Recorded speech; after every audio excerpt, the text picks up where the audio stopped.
Hello again, everybody. Welcome back to the channel, to the Superhero Homies. My name is Kevin, and of course, as always, check out who's beside me. All right, You ready to do this thing, my friend? let's do it. Yeah. Kudos to those of you who actually watch this with us as we're recording. Bonus points to you. Yeah. The very small population of you that are out there. Yeah.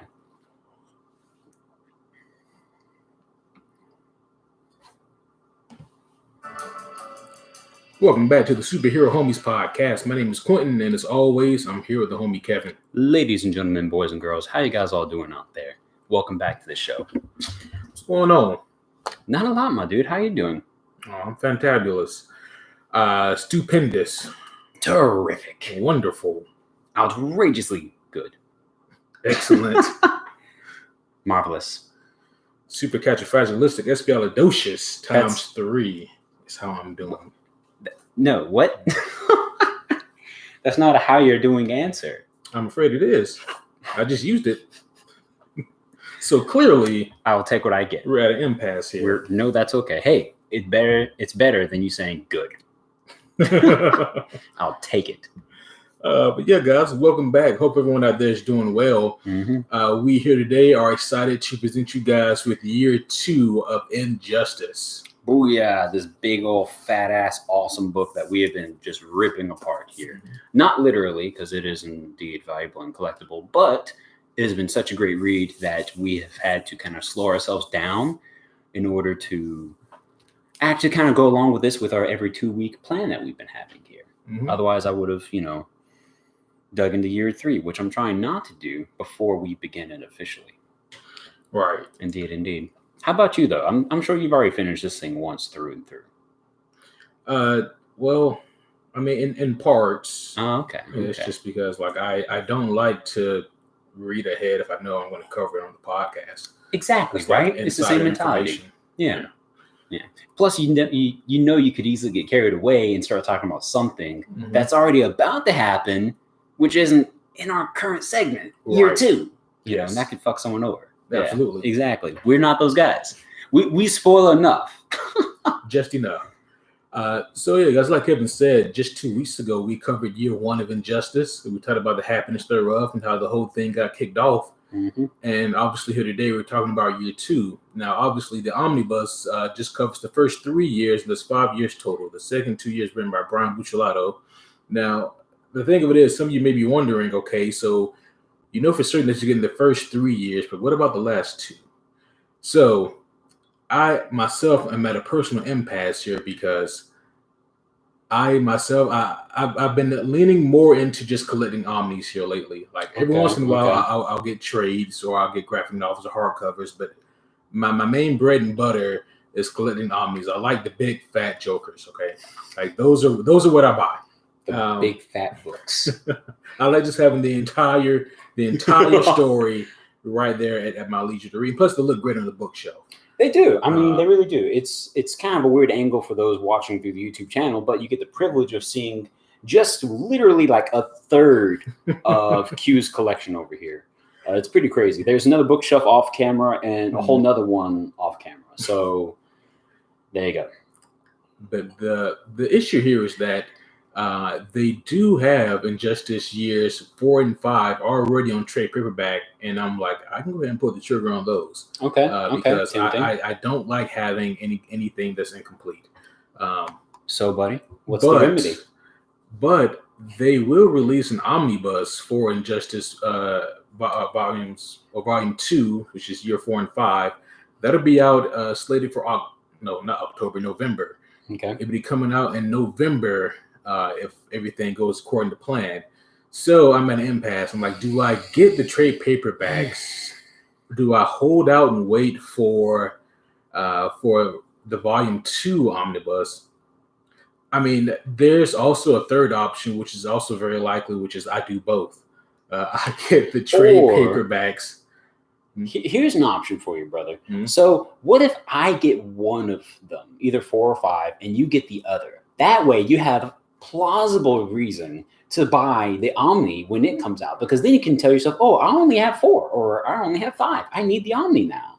That way, you're not spending as much money, but you're still spending a nerd amount of money in buying a story twice, so you get bragging rights. And then I help out. I buy one of the books. I put it on my shelf over there, my growing comic collection. I call that a win. I'm just going to drop that idea. Boom. Plan D. Plan D for D's nuts. Plan D for me has a folly. And then your hard quick listeners knows that the problem with that is that I won't own the material. I gotta say, that's not been an issue for me so far. Yeah. Granted, this is my copy of Injustice, but that is because you gifted it to me. So thank you, brother. Indeed. Yeah. So that's Q, ladies and gentlemen. Yeah. What? Yeah. But yeah, guys. So that's where we're at. I guess this, the moral of the story is either way, there will be all 5 years. Oh yeah. So. Because it would suck if we only covered the 3, right? And it just like left the homies hanging. Right. Like, what's gonna happen? Yeah. Superman stubbed his toe and killed the planet. That's what happens. The end. Kryptonian or not, stubbing your toe sucks. It does. Yeah. Oh yeah. Worst kind of pain ever. So, brother, you ready to rip into this thing? Let's do this. You ready to do this shit? Let's do the damn thing. Do the damn thing. All right. All right. So I guess really quick, guys, if we could give you like a synopsis on the ending of year 1, so you guys can maybe refresh yourselves on what happened there. So at the end of year 1, Team Batman, he took a group of his people to go to the Fortress of Solitude in order to retrieve one of those super pills so that they can analyze it and stand a fighting chance against Superman. What they didn't count on, though, was Martha and Jonathan Kent being there, basically held captive by Superman. Right. At this time, Superman shows up. There's a lot of carnage that ensues, including the death of Captain Atom. Wonder Woman is brutally hurt. Mm-hmm. And we also we see Team Batman escape with all except for one, that one being Oliver. Oliver, in his last heroic moment, shoots an arrow past Superman that has the pill attached to it. So Team Batman now had a pill to analyze. We see later on, after the death of Ollie, Superman goes to the Batcave. He breaks the bat, but as soon as he does, the pill is completely analyzed and uploaded. And before any more damage can be done to Bruce, there is Alfred, who is taking the original sample of the pill, and he puts boots to asses when it comes to Superman. I like that. Boots to asses. I got that from The Rock. I can't take credit for that. Oh, okay. Well, that's good. It sounded like Ron Swanson saying for a second. I was going to let it slide. But yeah. But after that, we see Batman is taken to an undisclosed location, which at the time, we don't know where he went to. Of course not. And we see Superman and his posse holding a press conference at the UN stating that they will not stop until these vigilantes, these villains are put down, those being those who work for Batman. Those assholes. Yep. And then that's where year 1 ends. Mm-hmm. And here we are picking up with year 2. Indeed. I guess first of all, man, to take us out of it already, like sure. What you think of year 2? Like, what was your thoughts? So year 2 had a lot more emotional pull. I will say that there were more moments that were very heart-tugging for year 2. First off, not a spoiler, but premonition. The end of year 2 has such a heart tug, dude. Mm-hmm. And I appreciate that because it's such a good story. I'm not afraid of a little heart tug if you have made the space for this story to be so powerful and great, you know? Let's see. There are certain characters that are unplugged, which I was grateful for because it gave room for a lot of other story elements to breathe and give them a little bit more space. And we'll be talking about which characters are just kind of like nil for this I was about to say this chapter, but I guess this segment of this year. This book within the books. There you go. Yeah. For this year. Yeah, this year, whatever. But overall, man, it was a dope read. I finished it in like 2 days. Mm-hmm. Yeah, it was like once I started, I look up. It's like, oh, okay, it's only like 8 o'clock. That ain't too bad. I keep reading, and then 5 minutes later, I look up, and it's 2:30 in the morning. Like, well, guess I should sleep some, you know. Yeah. So it was a great read, dude. Overall, I found myself really digging it. It was awesome. Well, how about you, dude? Now that we're talking about it finally, what are your thoughts?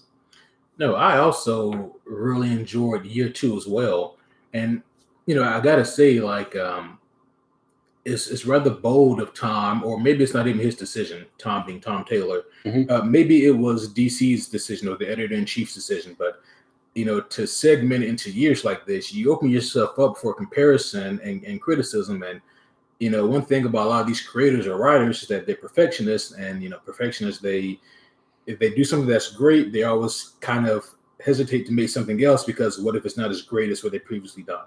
Okay. And so it's like he put out year one, and then when year one was said and done, people loved it. And now here he is again. DC practically has the metaphorical gun to his head and goes, produce us year two. And we need a year three. And then you can take a break and Brian Buccellato pick up years 4 and 5. Okay. And so I thought that, like, I don't see a lot of writers with the type of time constraints that Tom Taylor had put on him, producing something that was so goddamn good. I really enjoyed year 2 a whole lot. Good. Yeah, absolutely. I loved it. Oh yeah. I did kind of feel, and I don't know if there's any merit behind this, or if I'm just putting information into the void. Okay. But for me, it almost felt like, because spoiler alert, guys, once again, we'll be spoiling all of year 2. So right. So if you're reading along with us, awesome. If you haven't picked up the book yet, it's still worth it. You're gonna learn a lot about it tonight. Absolutely. Yeah. Oh yeah. Yeah. But one thing I kind of felt going into year 2 was, I feel like the deaths in year 1, they were for that kind of emotional gut punch and that wrenching moments to kind of push the plot forward and to help the characters kind of develop in the way that they needed to. For year 2, it felt the same way, but it also felt like Tom Taylor thinking preemptively, being like, I know who I need on this chessboard, and I know who I won't need. I need to go ahead and remove those who I probably won't need. Okay, so you think that because another small detail about year 2, guys, is that, remember, we were keeping a tally on deaths of year 1. Prepare for that tally to more than double tonight. Year 2 is by far a darker year than year 1 was. Mm-hmm. And I have my own ideas about the whole year organization pattern that I want to share in a minute here. But to finish your thoughts first, yeah, dude, it's interesting because I didn't think about it in that way, that the deaths of the characters were more tactical than they were in storytelling, But there's room for both when you know what you're doing. Right. Whenever you know how to tactfully remove a character while telling their story well, it works super well. Mm-hmm. It works like a charm. But in this story, I felt that that was exactly the case. Like they told the story super damn well, while still strategically removing a player who is not needed on that chessboard, to just use your imagery there.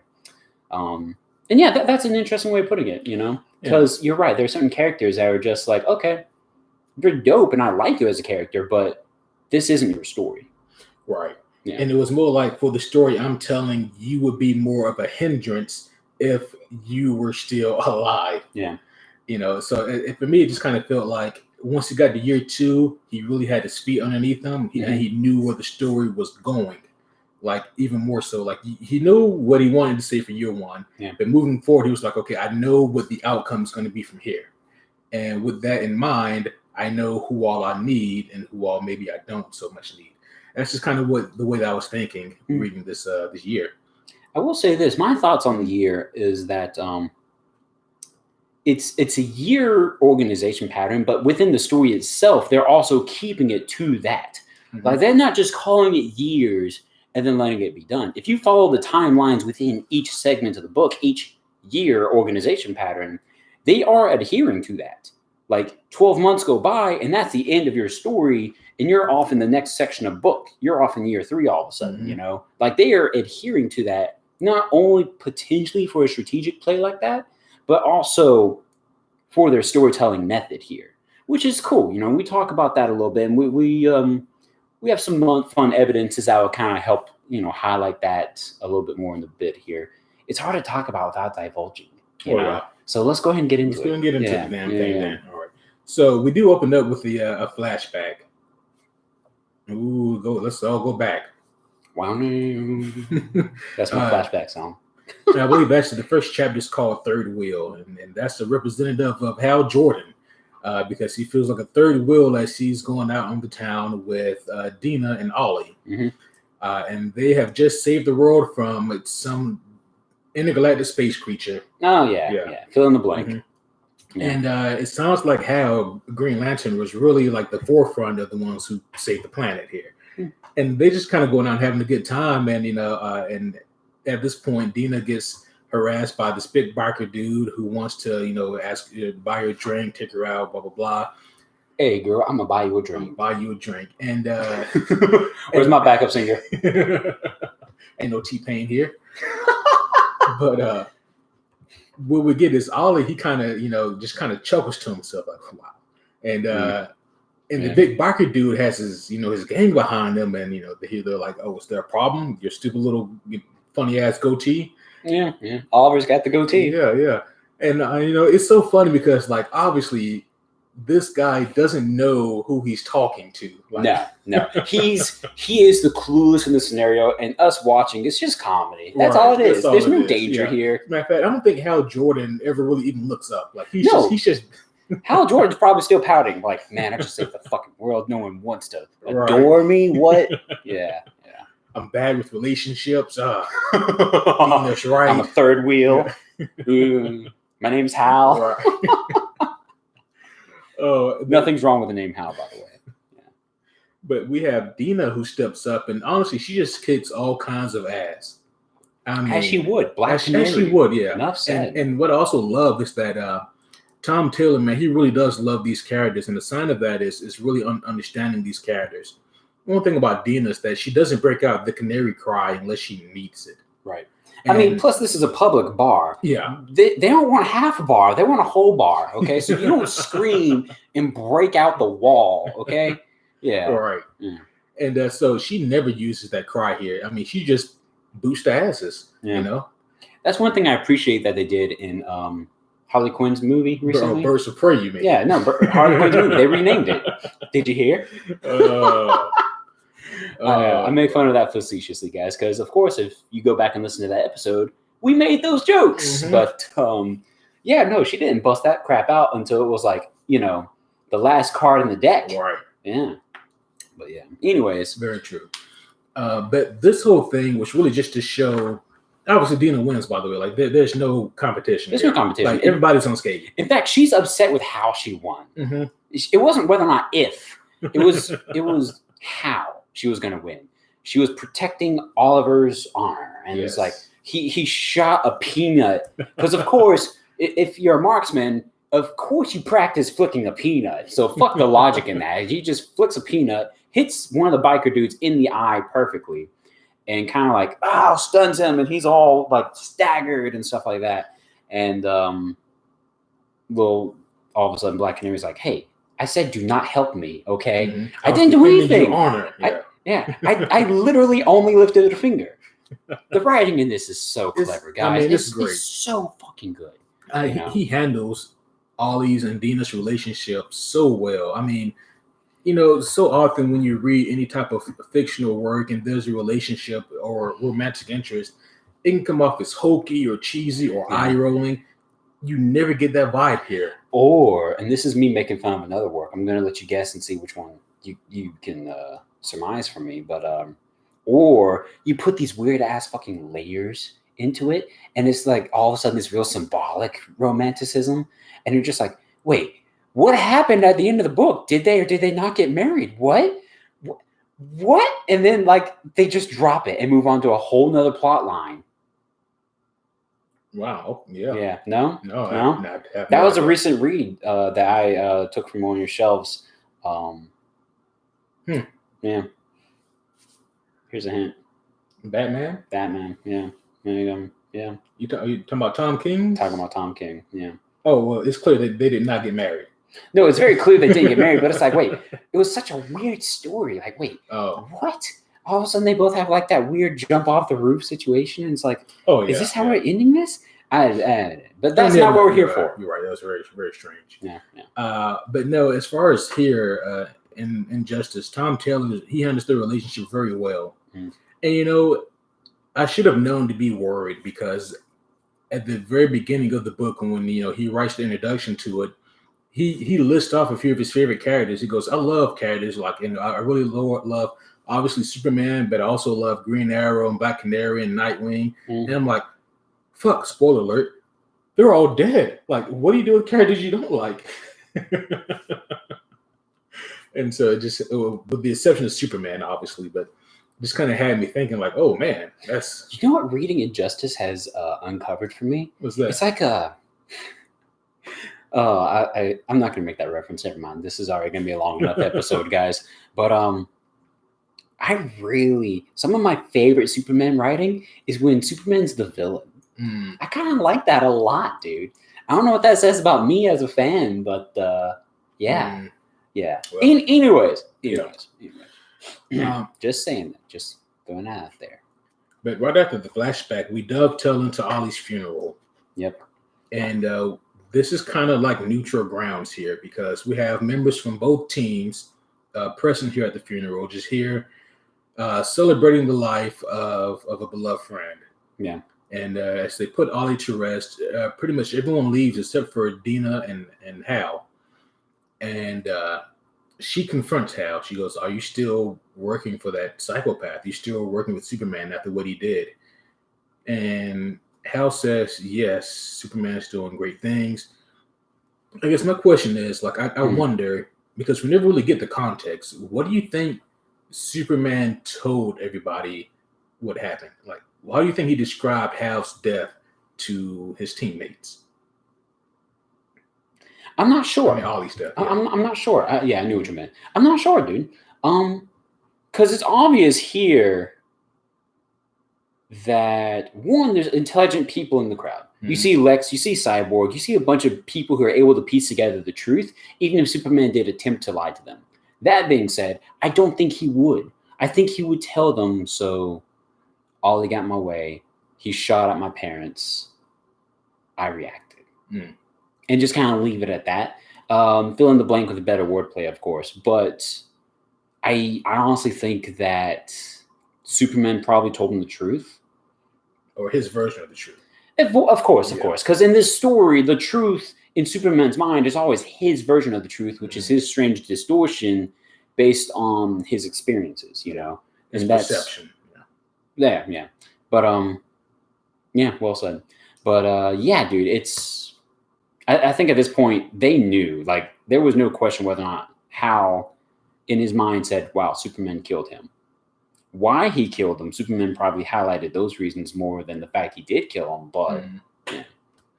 Yeah, I guess, like, in my mind, I pictured Superman kind of not romanticizing it, but definitely dressing up the story like I had to act quickly or Ollie was going to kill my parents. You know, it was a life or death situation. Maybe, but even... It's just because I find it hard to believe that so many, and like you said, they're so intelligent, like the team. I found it so hard to believe that they would still not even blink an eye at the fact that Superman just killed Oliver Queen. I mean, there's literally no need for that to happen. So I don't know. For me, that just kind of, it had me really wondering. Actually, if you look on the next page here carefully, I thought there was a scene like this. This is Superman saying, look, Dina, I'm sorry, it was an accident. So I'm fairly sure he would have told his Justice League half the same thing. Hey, Ollie's dead. I did it. It was an accident. My bad. The funeral's right now. Let's go. In so many words. Yeah. So I don't know, man. Either way, Superman was an asshole. Yeah. I guess, like, for him, like, there's just too many red flags, I guess, when I'm getting at, for someone not to even raise an eye. Like, I mean, at this point, you have to blindly be following Superman to not have a red or even an orange flag at the death of Ollie and what happened here, you know? Like, Superman, you never lost control, even when you were facing, like, Darkseid. You never lost control when you were facing, like, Doomsday. Yeah. You know, Brainiac. So, but you lose control with one of your good friends who has no superpowers. Yeah. Or like Kali Bach said earlier in the first year, guys, you never lose control at all. I know I'm going to be able to get away with this because you never kill us. He literally taunted and almost figuratively poked him for it, you know? Yeah. So Now he does. Right. And these guys are still like, yeah, Superman's doing great shit. He's a cool politician. Let's vote Supes, Yeah. you know? And then, of course, Dean is not having it. Oh, yeah, no. Yeah, and, you already mentioned it where Superman comes into play here after Hal leaves, and he confronts Dina, and he tries to give an apology. And obviously, Dina's not having it. Don't blame him. No. She screams in his face, causes his ears to bloody. It's good stuff. Oh, yeah. But he, she reveals to him that, hey, really look at me. And he realizes, oh, you're pregnant. Mm-hmm. And she also tells him that, we will find a way to bring you down. Like, there's no ifs, ands, or buts. Yeah. Like, your ass is going down because you're an asshole. Your ass is going down because you're an asshole. Because you're an asshole. Prompt. Yes. See, yeah, and I know it's surprising, guys, that I'm not a comic book writer. I know. Okay. Yep. We do get a shot of Kyle Rayner, but I'll save this stuff for all in one chunk. Yeah. But the next kind of thing that we get here is we go to Bruce Wayne, and we realize where he's been taken to.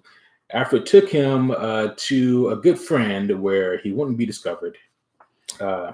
That good friend being Zatanna, and Zatanna took him to the Tower of Fate. That is the kind of the sanctorum, if you will, of Dr. Fate. Dr. Fate. Yeah.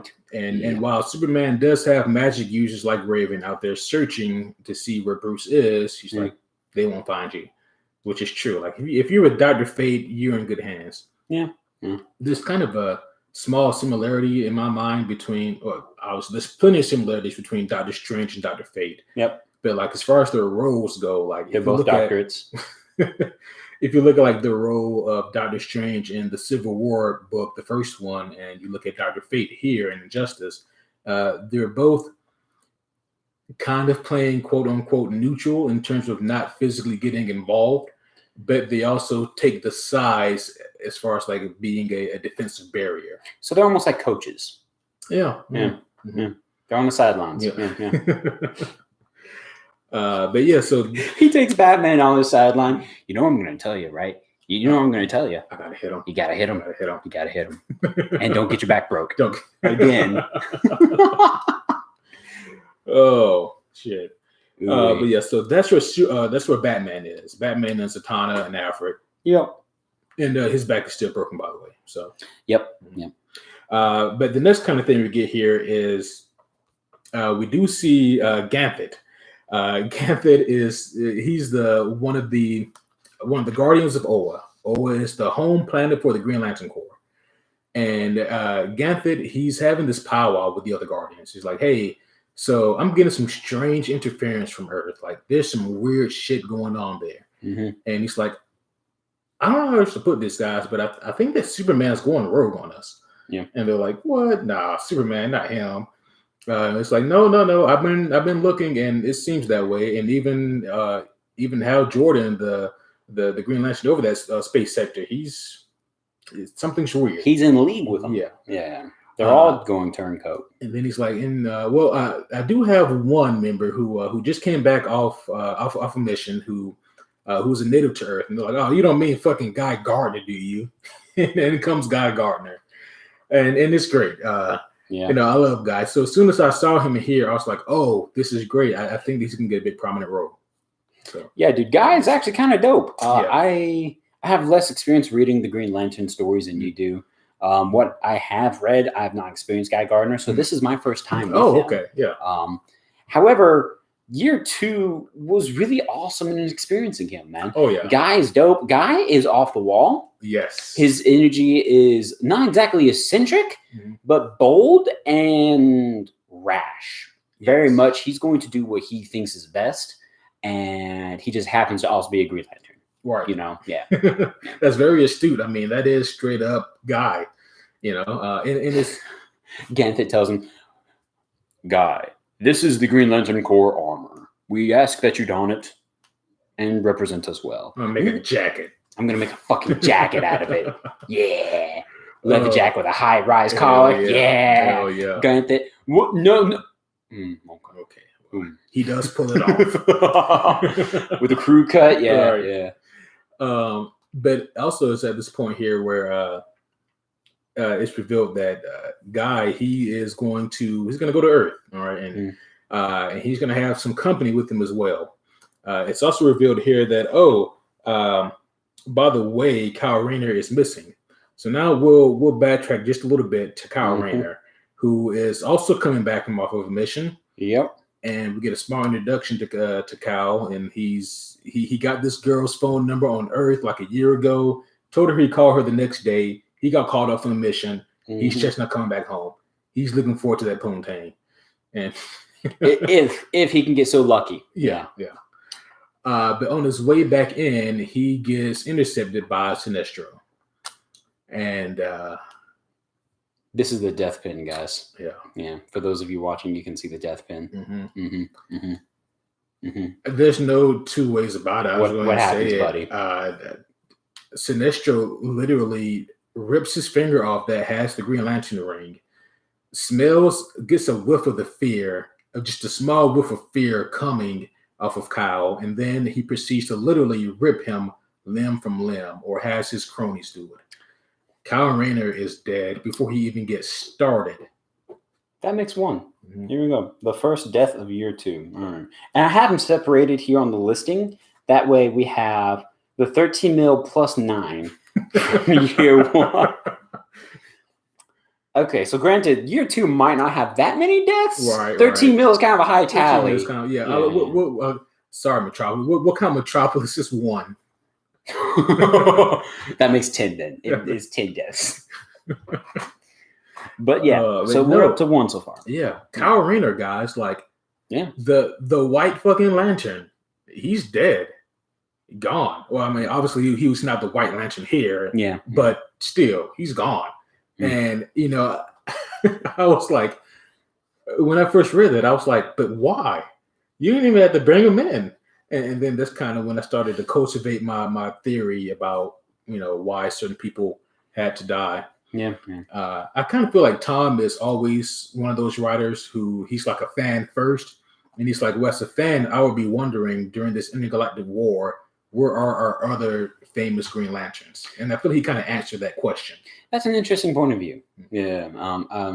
Nope, we stopped. Fucking computer.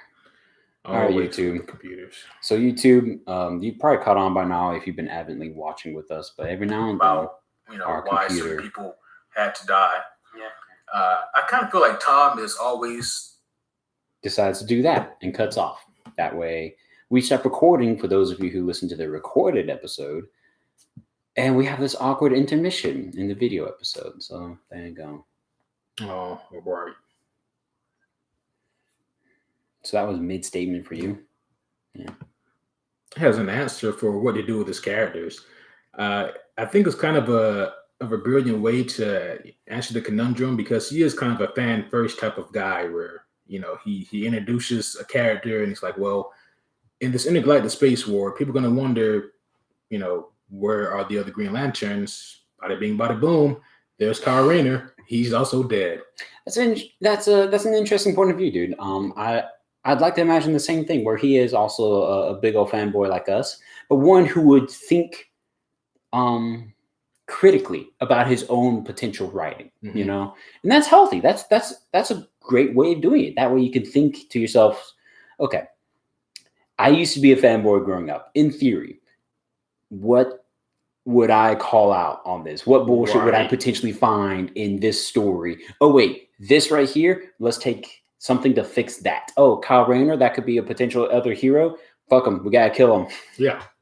And it's an answer though, It is. No, that's a cool one. Yeah. And I also kind of wonder, especially by the end of year 2, if maybe an editor-in-chief or someone at DC pulled Tom aside and said, hey man, listen, so we realized we told you that this is, your own little sandbox to play in, and that you can tell the story however you want to, but you think you might want to turn down the death meter song? No. Tom, he's just no. I feel like you don't understand. The fans will know. Okay? The fans will friggin' know, and they'll call me out on it. They'll say, wait, why didn't Kyle come in and help out the planet? Oh, why didn't Martian Manhunter come back and try to help out Team Batman later on in year 3? They'll know, dude. You and I both know they'll know. And they'll call us out, and DC will get a hit on that. Do you want DC to get a hit? I don't want DC to get a hit. Then let these characters be dead. As he drops his pen and walks out the room. I'll expect it in hardcover in a week.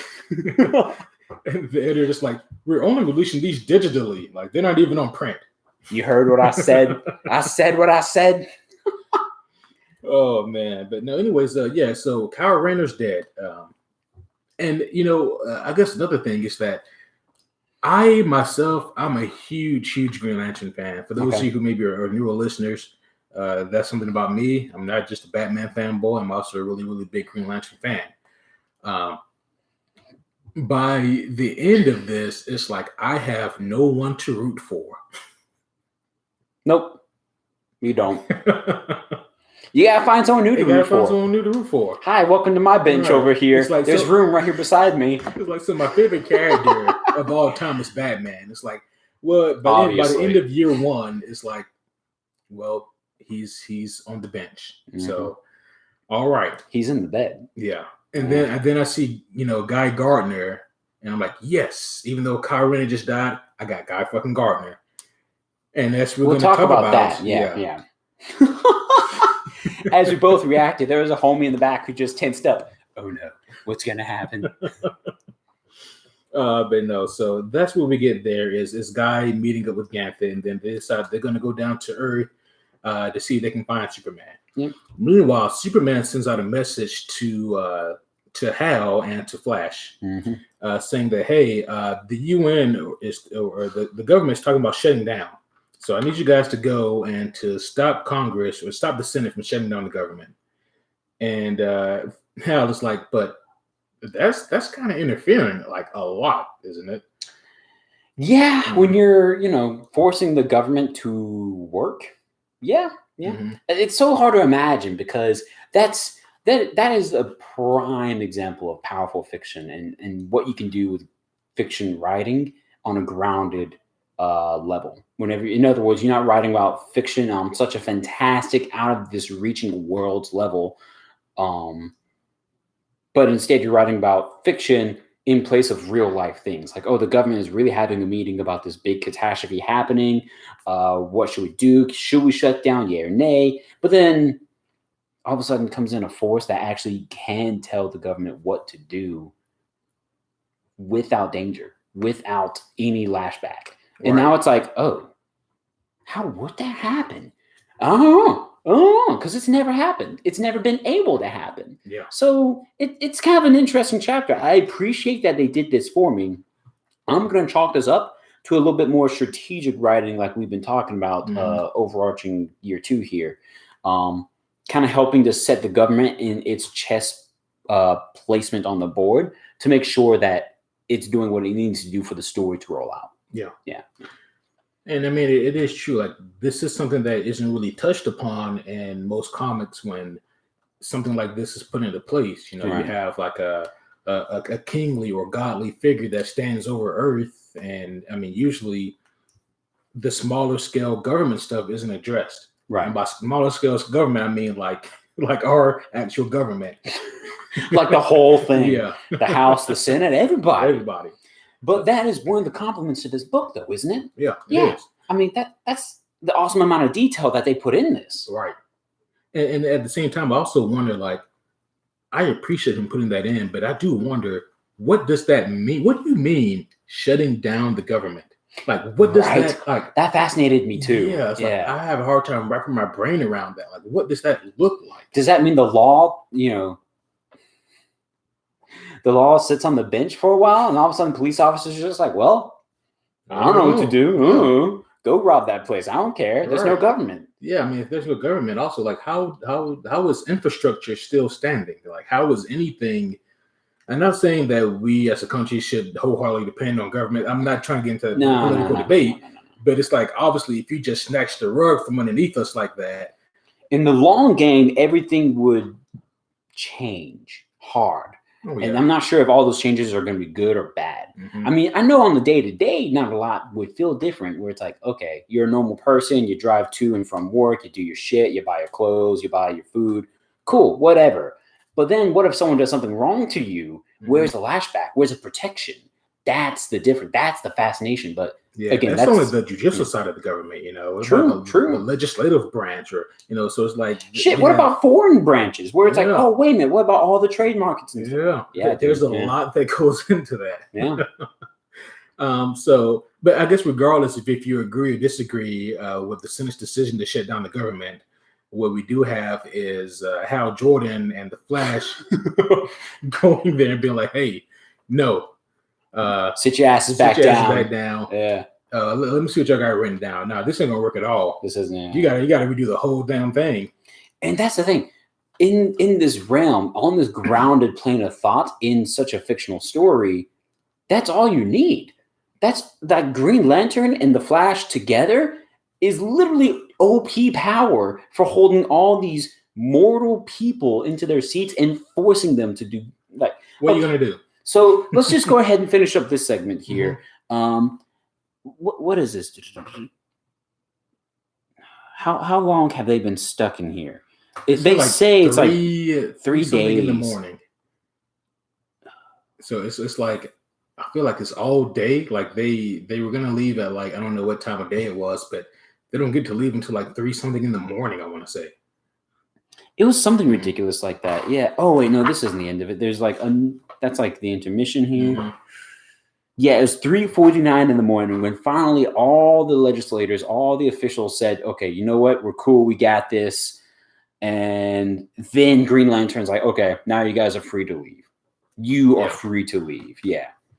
And of course, by the time they get back out, all like the policemen, everybody's there waiting for them. What the fuck are they gonna do? Right. But yeah, that's just finishing up the whole like what happened to the government section. Yeah. Very interesting, very insightful. Yeah. Something we don't usually get. But no, it also made me think about something else too, like Superman. Like if it wasn't clear enough that he is so infused with power now, like just the mere fact that he has to tell Hal, hey, you're Green Lantern Space Center 2814. That means that this Earth is under your protection. He's instilling that big headedness into Hal, like, hey, you are also over these people, just as I am over these people. You can make them do what they need to do in order for their best benefits. So, yeah. But at the end of this, when Hal and Flash are leaving, they are met by Guy Gardner and Ganthet. Yeah. Now, when Ganthet has to leave Oa, shit's real. Yeah. Like, he doesn't leave for any old thing. Like if he has to leave, it means that the shit has hit the fan. Yeah. But yeah, I think that's where like chapter 2 wins. It's called Duty.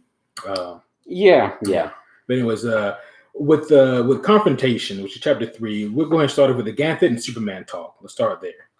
Yeah, dude. So that was fascinating. Yes. Because if there's anyone that could stand up to Superman presently, Ganthet's on that list. Ganthet is a powerhouse. Absolutely.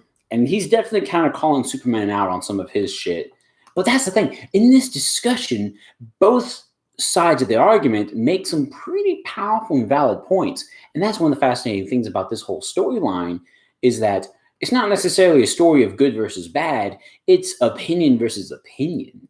And that's really cool. Now, granted, it's pretty easy to understand which opinion to side with, which one feels like the tyrant, and the other guy feels like, the underdog rebel trying to undo the tyrant. But yeah, I digress. Yeah. In this argument, at least, it is very much like, oh, shit, bro. I mean, he's making a point.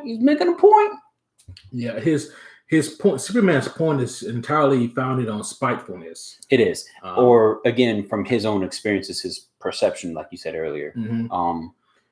Because essentially Superman, he's being fed intel by Sinestro. Sinestro, who he met in the last chapter. Sinestro says he's come to warn Superman of the impending danger that the Green Lanterns are bringing to him. And so if you haven't already imagined how far Superman is falling, he's right now tentatively working with Sinestro. So Yeah. Superman or Sinestro puts a bug in Clark's ear and says, all right, go ahead, drop the line, ask him the question about Krypton's destruction. And Superman goes, oh, so you want Earth to be guarded just like you guarded Krypton. And yeah. And of course, Ganthet's got no words for that because like, God damn it, that fucking place. Because Krypton wasn't protected, if you couldn't tell, So here's something interesting about Krypton's destruction is that it was under the protection of a Green Lantern by the name of Tomare. And you actually even see him, I think, in just one panel in the book. He's being recalled with some of the other Green Lanterns. He was also in the Green Lantern movie. He's like the bird-looking one, like kind of a fan. Oh, yeah, okay. Yeah, that's Tomare. He was the one who was supposed to be guarding Krypton, but obviously things didn't quite go so well. He tried his best, but there's some other outside interferences. Krypton blew up. It seems like here, either that's not being addressed, or maybe for this universe, just retcon so that he had nothing to do with it. Hard to say. Yeah, either or. But no, you're right. Ganthet doesn't have any words for that because the Guardians just kind of stood by and let Krypton, implode. Right. Ganthet does say something interesting though about how the Kryptonians did it to themselves. They doomed themselves. Yeah. Mm-hmm. Which is also, kind of telling because, man, like what's the right call in that, decision? Like if you see somebody who's, let's say that you just see a single person who's self-destructive.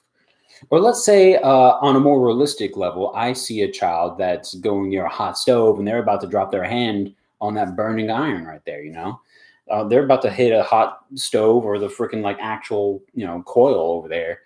Well, I feel like with that, no matter how dumb the child is, you stop the child 10 times out of 10. But with a planet like this, though, on a grander, hard to judge scale, yeah, it's like you have your people who have the knowledge, you have the scientists, you have the Jor-Els who knows that your planet is going to be destroyed. Yeah, your people chose not to listen. Your people made their decision. Your people led to the planet's core imploding. It's Krypton's fault. Yeah. But at the same time, the Guardians maybe had the power to stop it, even though Krypton brought it on themselves. Yeah. It's kind of where I see it. And so I don't know. No, I mean, that is overall the point we're trying to make here. Mm-hmm. I have no authority to make that decision. I do not.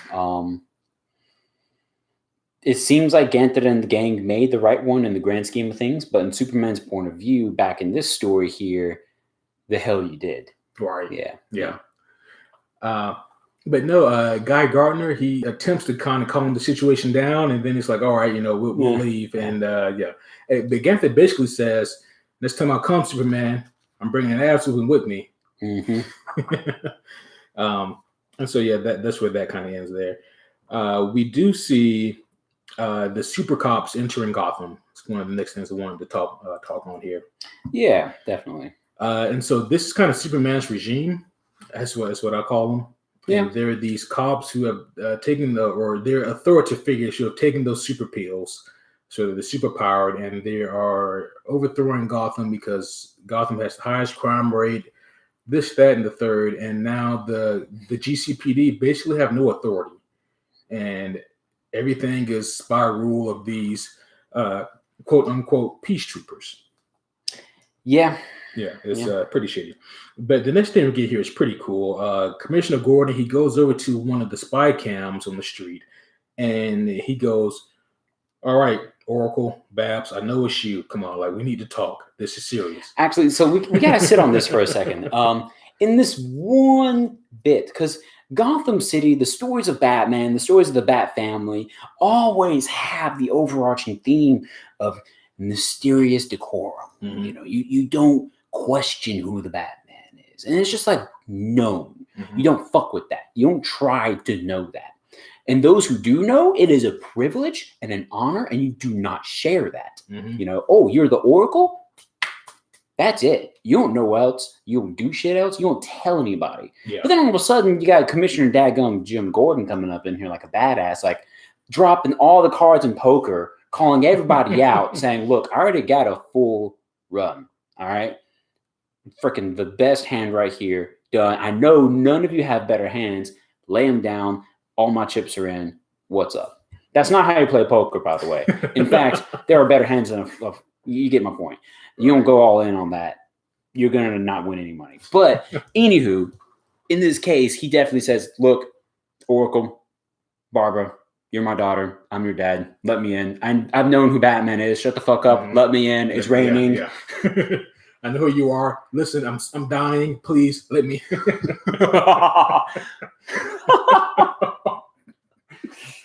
Barbara, just listen to your dad for 1 minute. You haven't in so long because we've both been listening to Batman. Oh man, but they do meet up, and Barbara, she plays dumb for a little bit, and then she lets down the facade, and she goes, "Okay, Dad." And this is also when Jim tells her that he is dying. He has a really aggressive cancer, and he doesn't know how much time he has left. Yeah. So this was a very heart-tugging scene, dude, because this is something that the story, I guess, didn't have yet. You know, where it had like a heart-tugging, personal, impassable hurdle. You know, where it had something on a small scale, in contrast to everything happening on this grand, overarching, multi-planet scale. You know, yeah, and that's a fun contrast in a book, but at the same time, this is a book that's able to have that breathing space. It has enough characters and enough freaking room to do that. Oh yeah. So I was really grateful for it. Yeah, me too. It was hard to read at first, definitely, just because of it all. But yeah, man. I gotta say though, this is one of my favorite versions of Jim Gordon that I've witnessed, especially in contrast to something else we've been doing here, homies. We've been talking about the Harley Quinn TV show. If you're not aware, season 2 has come back on, and we've been recording that like badasses. It's been great. Jim Gordon in that show is hilarious, and he's very much not actual Jim Gordon from the comics. He's pretty incompetent. Yeah, he's comic relief. You know, there, we said it. But this Jim Gordon is more like the actual Jim Gordon that we've come to know and love. I love this one, who's just like, wait, Dad, how did you know all these things? How did you figure out Bruce Wayne's Batman and that I was Batgirl? I'm a fucking detective. It's my job. I've known the first night I watched you crawl out my window. With Dick Grayson. Yeah. Who lives with Bruce Wayne. Who was Nightwing. Well, let's get on the fucking program and respect each other. Because obviously there isn't that. Right. Yeah. I am out of time, and I'm even more so out of patience, Barbara. Exactly. No, literally, like, you know how comic is, you know, Comic Sans, and then like they'll draw the bubble or like the spiked bubble. It's a spiked, loud, bold text. I'm a detective. Yeah, Jim Gordon ain't playing no games. No, he ain't wasting time. Yeah, I don't have time for the slow reveal, Barbara. Okay. Yeah. I know. I get it. I'm doing the revealing. You just help me carry this. But she does, reveal something to him that he doesn't know, and that is, well, Dad, I'm not working alone. I got some help. Bada bing, bada boom, birds of prey. Birds of prey. The real birds of prey. You beat me to the joke. The actual daggum birds of prey. Yep. Hell yeah. This was a cool panel for me. Like, I really like this. We needed this. Especially, well, no, not the time for that joke. Don't read my mind. Get out of my... Go. No. I'm going to tell the homies. You're going to pretend you haven't heard it. Screw you. Especially after the Birds of Prey movie, we needed to see the actual Birds of Prey. It's not funny now. It's not fucking funny.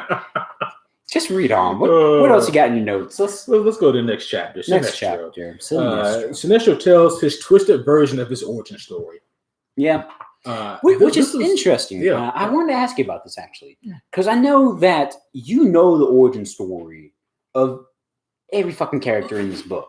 Okay? I shouldn't have said that while you're drinking a kombucha, because now you're going to have kombucha in your nose. Kombucha. Fun to say. But we get the origin story here. How does it compare?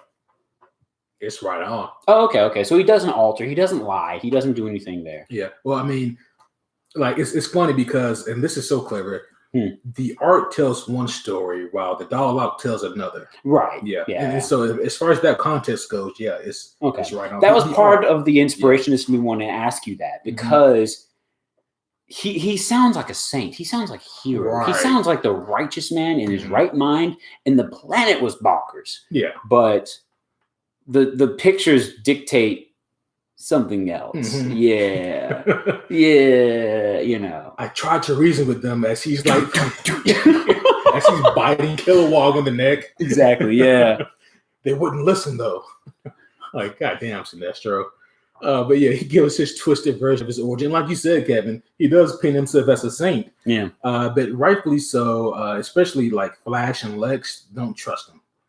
And Sinestro, he does like a pretty baller move. He walks out of the cage. I'm using quotation marks. Right. That it's never held him. He's just like, oh, you motherfuckers think you got me? Like, just walks through it like a screen door. Right. Yeah. And then he hands Lex Luthor his ring. He goes, "You fear me. I'm trying to show you that, well, you should fear me, but when the time is right, you'll give me my ring back." Yeah. Pretty baller move. And then he willfully goes back into his prison. Yeah. Pretty big balls on Sinestro, knowing that his plan is gonna work. Yeah. I mean, you gotta kind of like it, you know? Like, oh fuck, man. He took the game. Yeah. Oh yeah. So Hal Jordan at this point has traveled back to Oa with Ganthet. Yeah. And while he's there, he tries to plead Superman's case to the Guardians. They're not having it. And you know, Hal, he's just drinking the Superman Kool-Aid at this point, you know. And after they the Super Aid. What? Super Aid. That sounds like a bad energy drink. Right. Actually, is that a drink? I hope that's not a drink. We're not sponsoring. Although it feels like we should be sponsoring for some kombucha at this point. But what does Superman Kool-Aid taste like? Like, what flavor is that? Rocket Pop? That's what I'm thinking. Yeah, it has to be because red and blue. Yeah, him and Captain America have the same flavored drink. They both taste like 1960s America. Let me rephrase that. They taste like what 1960s America thought it tasted like. That's what it tastes like. Which was artificial food colorings and sugar. Yeah, it thinks it tastes like apple pie and fire roast and family togetherness. It really tastes like racism and police brutality and a failing economic structure. That's really what it tastes like. We're not a political podcast, or are we? We don't make statements on here, or do we? Anyways. Right. What were we talking about? We were talking about Ganthet and poor Hal Jordan. That's right. Who's sipping too much of this the Super Aid. The Super Aid. But the Guardians, they say, okay, we've heard enough, Hal, you're dismissed. When she's dismissed, she runs into Kilowog, and then he realizes that, there's a lot of lanterns here. What's going on? Yeah. And they're like, man, by the way, I forgot to tell you, we're going to head off to Earth to capture Superman and bring him back. Well, first, it's like I like this a lot because at first it's a friendly reunion. Like Kilowog is like, "Hey, Poser, what's up, Poser, small bro, what's up?" And he's like a tiny person compared to Kilowog, who's like a pink brain monster. Goes up and says, "Oh, by the way, the council wanted to talk to me. I don't know what's up." Goes up, talks to the council, comes back, and that's when he's like, "So I know we just hugged and embraced brothers and comrades, but your ass is grass. I need to hold you here. Give me the ring. Yeah, make this easy." Ring. Yeah. Now, if I was Kilowog, I would have probably tried something like, "Hey man, my ring's acting funny. Can I see yours real quick?" If you did that with me, I would know better. I'd be like, "The fuck you can, brother? No." Just real quick, man. I just need because mine's. Then go see the council. You were just with them. All right, I gotta super punch you now. Basically, and then I would do basically what Hal Jordan did here, which is get his ass out of there. Yeah, Hal Jordan took off. Yeah, and none of the lanterns could keep up or catch him, so the Guardians interfered, put a dome over Oa, so he couldn't escape. Yeah. The rest of the lanterns brought Hal back down to the planet, tied him up. Hal got punched a couple times. And as you know, as at this point, Jon Stewart's there too. Yeah. And Jon Stewart's like, "Sorry, bro." Yep. And, but every time I read Jon Stewart, I still think of the voice actor. Oh, absolutely. Right? Absolutely. Who doesn't? Yeah. Every time Jon Stewart, Green Lantern, not TV talk show host, gets on the Green Lantern pages in front of me, I'm just like, there's a Justice League cartoon right there in embodiment. Yeah. Right there. Great voice actor. Great voice actor. Same voice actor for Samurai Jack. What? Yeah. What? Oh, yeah. My mind was just blown open, man. There's a homie out there who's already read Injustice a time or two, and they're just listening because they're big fans. Thank you so much, homie, by the way. This fictional person I hope is not fictional. And they listen to that just like, that's the first thing I've learned this whole episode. Well, hopefully they learned about Super Aid. There's going to be someone out there right now. Ironically enough, I'm wearing a very Super Aid looking shirt. There's going to be someone who goes out and tries to pick up like a super energy drink, like a Bang or something, but it's going to be like the Star Blast flavor. It looks like the Rocket Pop flavor. It's just going to be like, that's Super Aid from now on. That's all it is. Oh, shit. But no, so Hal, he is stripped of his ring and he is encaged just until the Guardians figure out what to do while the rest of the Lanterns go to Earth to retrieve Superman. We're bringing in Superman. Now, this next chunk here, yes, I loved. Yes. I loved this chunk, dude. Yes. So one joke I wanted to make that I'm glad I bit my tongue on, this year was very green. And with good reason, dude. This, guys, was such a great climactic moment for the story. So damn good. Oh, yeah. Which is interesting because, well, never mind. We'll get to that as necessary, but let's move on. Yeah. So the road to war, we see John and Hal Stewart. By the way, Jon Stewart breaks Hal out of his jail. It's like, nah, bro, I was just going along with it. Like, I'm still your bro. We're still Team Earth. Yeah. What's good, man? Well, I love Jon Stewart's look in this. Like the whole goatee beard. It's a good look. Yeah. Yeah. But we see John and Hal. It's. Was that a vain compliment? It was not. No, dude. It's a vain compliment. It's your fucking look. I mean, granted, you've let your beard get a little thicker. Yeah. I feel like we both have in this quarantine time. You can't really see it on camera. Fuck it. But yeah, like it's. His stash looks thicker. You keep yours thin. Right. Yeah. I literally didn't think of that, but subconscious, right? She's powerful, ain't she? But anyways, so John and Hal, they head to Earth.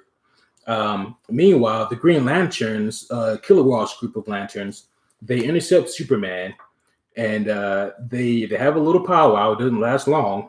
At this point, well, actually, before that happens, I have to tell this short segment here. So I love this story for how grandiose it is. In one set of pages and panels, we get Superman having like a very intergalactic meeting with like these other powerhouses and powerful forces from all over the world, and we are worlds, multiple. And we get this grand scheme of like a foreign prison system and someone from Earth being trapped in there. And then within minutes, you're flipping the pages and you come to something so small and relatable and personal as a fucking classroom. And we get Superman. That's not good. There you go. Excuse me. Hello. I'm here to see Billy Batson, please. Can I pull him from class? This tyrant, this motherfucker who's like trying to own the planet, just coming in. Excuse me, is it okay if I take Billy out of class? I don't mean to interrupt. Billy, there he is, right there. That's him. Yeah. And of course, we all know that's fucking Shazam. Right. Excuse me, I'm cursing a lot at this. I'm having fun. But yeah, he just takes him. It's also pretty telling though. Like right as he leaves, the teacher goes, "Oh, Superman, do you want to say anything to the class?" And he goes, "Be good."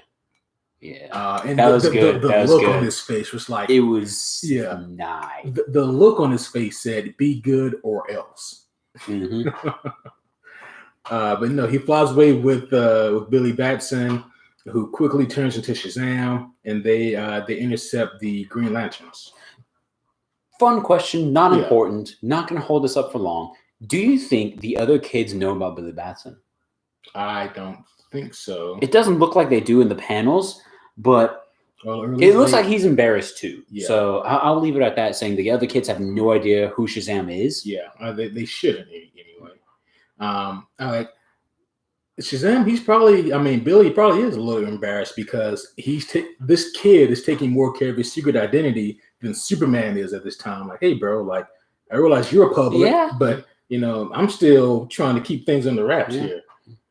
I mean, the one thing that would give me a hint, say if I was the kid in like the back row who looks like he's got my hairstyle, my first clue would have been Billy Batson only wears yellow and red. He doesn't change color scheme. And if he ever does, it's yellow and red together on the same day. And then the day after will be a red t-shirt. Yeah. At that point, it's like, okay, wait a minute. Who's this kid? Right. Who's this guy? Oh, and Superman comes, picks him up too? Done. Anywho. But yeah, that's... So they meet Kilowog's group of Green Lanterns. And it's at this point where Kilowog is like, hey, Superman, I was really hoping that you'd come with us. The Guardians really want to talk to you. And Superman's like, I got important stuff going on here. Cyborg hits the Green Lanterns with the fucking ray of the Heaven's ray. Just like the Watchtower just obliterates the lanterns with this giant beam of energy. Yeah. But they're Green Lanterns. Like literally that green aura isn't just an aura, it's a shield. It's a force field. Mm-hmm. So the lanterns are practically always protected. So they're down, but they're not out. Right. Like that was unexpected. Mm-hmm. That was a great surprise first round. Right. But now the initiative counts as actually happening, and both teams are okay. Nerd. Oh, yeah. Mm-hmm. You believe it. You better. I really like what their plan to take down Superman is, because obviously, like out of all these lanterns, for multiple reasons, Kilowog is, the one who you probably be worried about the most. It's like, right. This is a giant being. Like, Kilowog is huge. Not only does he have the powers of a lantern, but he's sizable. He's strong. Yeah. And also, Superman knows that Kilowog is a damn good lantern. Mm-hmm. But what happens is Superman's like, I can move faster than your thought-based weapon. And then he realizes, oh, fuck, I can't move. Mm-hmm. And Kilowog's like, oh, yeah, you didn't plan for Chip, did you? And I was like, they put fucking Chip in this? They put Chip in here. A squirrel. Yeah, he's a squirrel-esque being who's a Green Lantern. Chip's been around since like the 60s, man. He's a long-time lantern. But so right now things look pretty good for for Team Green Lanterns. Team Green. Yeah, because what Chip did was that because he thinks small, because he's so small he can think small, and he used it to his advantage to stop like the synapses from firing in Superman's brain. Right. Which is pretty damn brilliant. It is, yeah. Because what Superman was expecting was a giant green hammer from Kilowog coming and smacking him around. And you know what you can do against that. Mm-hmm. That's not creative. Yeah. But Daggum Squirrel Man here, oh yeah. Yeah. Chip. I do want to talk about a little bit about the Lex Luthor and we have to, because we already mentioned its predecessor. We have to mention the conclusion. Yes. Yeah. So at this point, I don't think that Sinestro is fully on to the entire plan that Lex has, but I think he does suspect a little bit of deception, which is why Lex does what he does. Because ultimately, Sinestro's like, you need to let me out. And Lex is like, nope, I'm not going to do that. And, Sinestro's like, Superman really needs my help. Let me out so I can help him. And Sinestro starts throwing around these accusations like, unless you want Superman out of the picture so you can usurp the power for yourself. Yeah. And while that isn't Lex's plan, Lex does want Superman out of the picture. Yeah.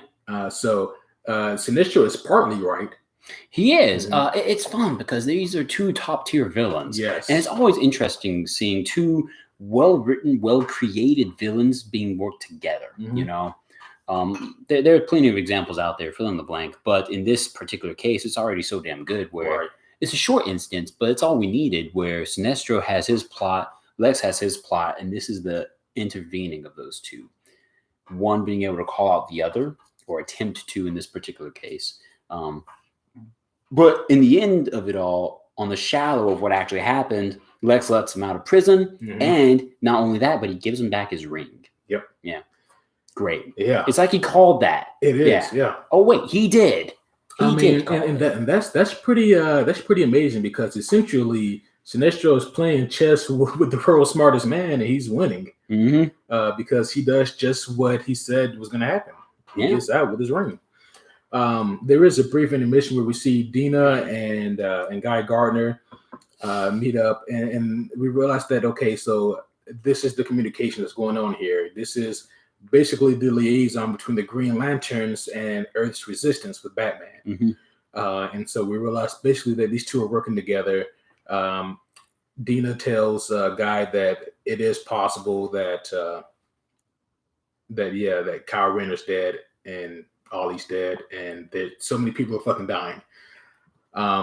But moving on here, though, we get the I guess the conclusion of the first battle of the Green Lanterns and Superman, which is they are now about to ship off Superman and Shazam and some others to Oa, because they have them. Right. The Lanterns have won. Yeah. And at this point, we see some blood drip down Chip's head. And we realize that Chip, the Squirrel Lantern, has been killed by Sinestro. Big old yellow spike. Yep. Full of that yellow fear energy. And at this point, I'm like, no, not Chip. You fucking killed Chip? Yeah. It's not even necessary. I mean, that's true. Yep. Death pencil. God damn. They got Chip. 2 lanterns down. Yeah. 2 lanterns down. Kyle, which was, previously being discussed by our girl Dina and Guy. Funny how his name's also a pronoun there. Yeah, but anywho. And then, of course, Sinestro just coming in being a dickhead, shooting a man in the head. Yeah. Then we go to Power Shift in this chapter. The Sinestro Corps helps Superman stop the Green Lanterns, because at this point he does call on his entire Sinestro Corps to help. And with the Sinestro Corps and Superman and his team, it's like they're outgunned. The Green Lanterns, they don't really stand much of a chance here. It's kind of unfair whenever your powerhouse, your fuel for your power is fear, Fuck, how natural is it to have fear, And the problem with that is, how natural is it for fear to replace hope? So it's like, when you lose power, we're only gaining power. So, but that's only on a theoretical standpoint. That might not even be the power structure, theorism that they're going with here. That's not important. That was just something, I don't know, something I thought about. I think hope is blue, actually. Hope is blue? Oh, excuse me. This is willpower. Yeah, excuse me. Wow. I forget the entire spectrum, but I think that's it. Hope is blue. Will is green. Will is green. He's green around the ears. Red is rage. Red is rage. Fear is yellow. Pink is love. Pink is love. I forget what orange is. White is life. Black is death. Wait, I think orange is rage and red is anger. No, that's too similar though. Yeah, this just makes sense. I'll have to look it up later. Yeah, I think orange is the only one right now that escapes me. It's another emotion. But no, what we see here though is eventually the Sinestro Corps, they are able to stop the Green Lanterns. This is around the same time that Hal and John also show up on the scene, and they're kind of confused as to what's happening. They're trying to stop the fighting and figure out what's going on. Yeah. But we take a brief intermission and we go over back to Gotham, because you're right, Kevin. Like you said earlier, this is essentially like the intergalactic side of things, and then like the smaller, close to home side of things. Yep. The planet side. Yeah. Back in Gotham, we see Officer Bullock. He's attacked by one of those peace troopers, and pretty maliciously. Like, these guys wasted no time abusing their power.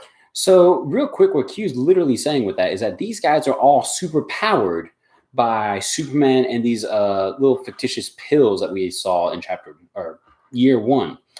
So all these guys are superhumans walking around mandating and commanding humans. Mhm. So of course, whenever he says he laid down the law and the new power on him, it was quite literal. Freaking, he got thrown through a window, dude. Yeah.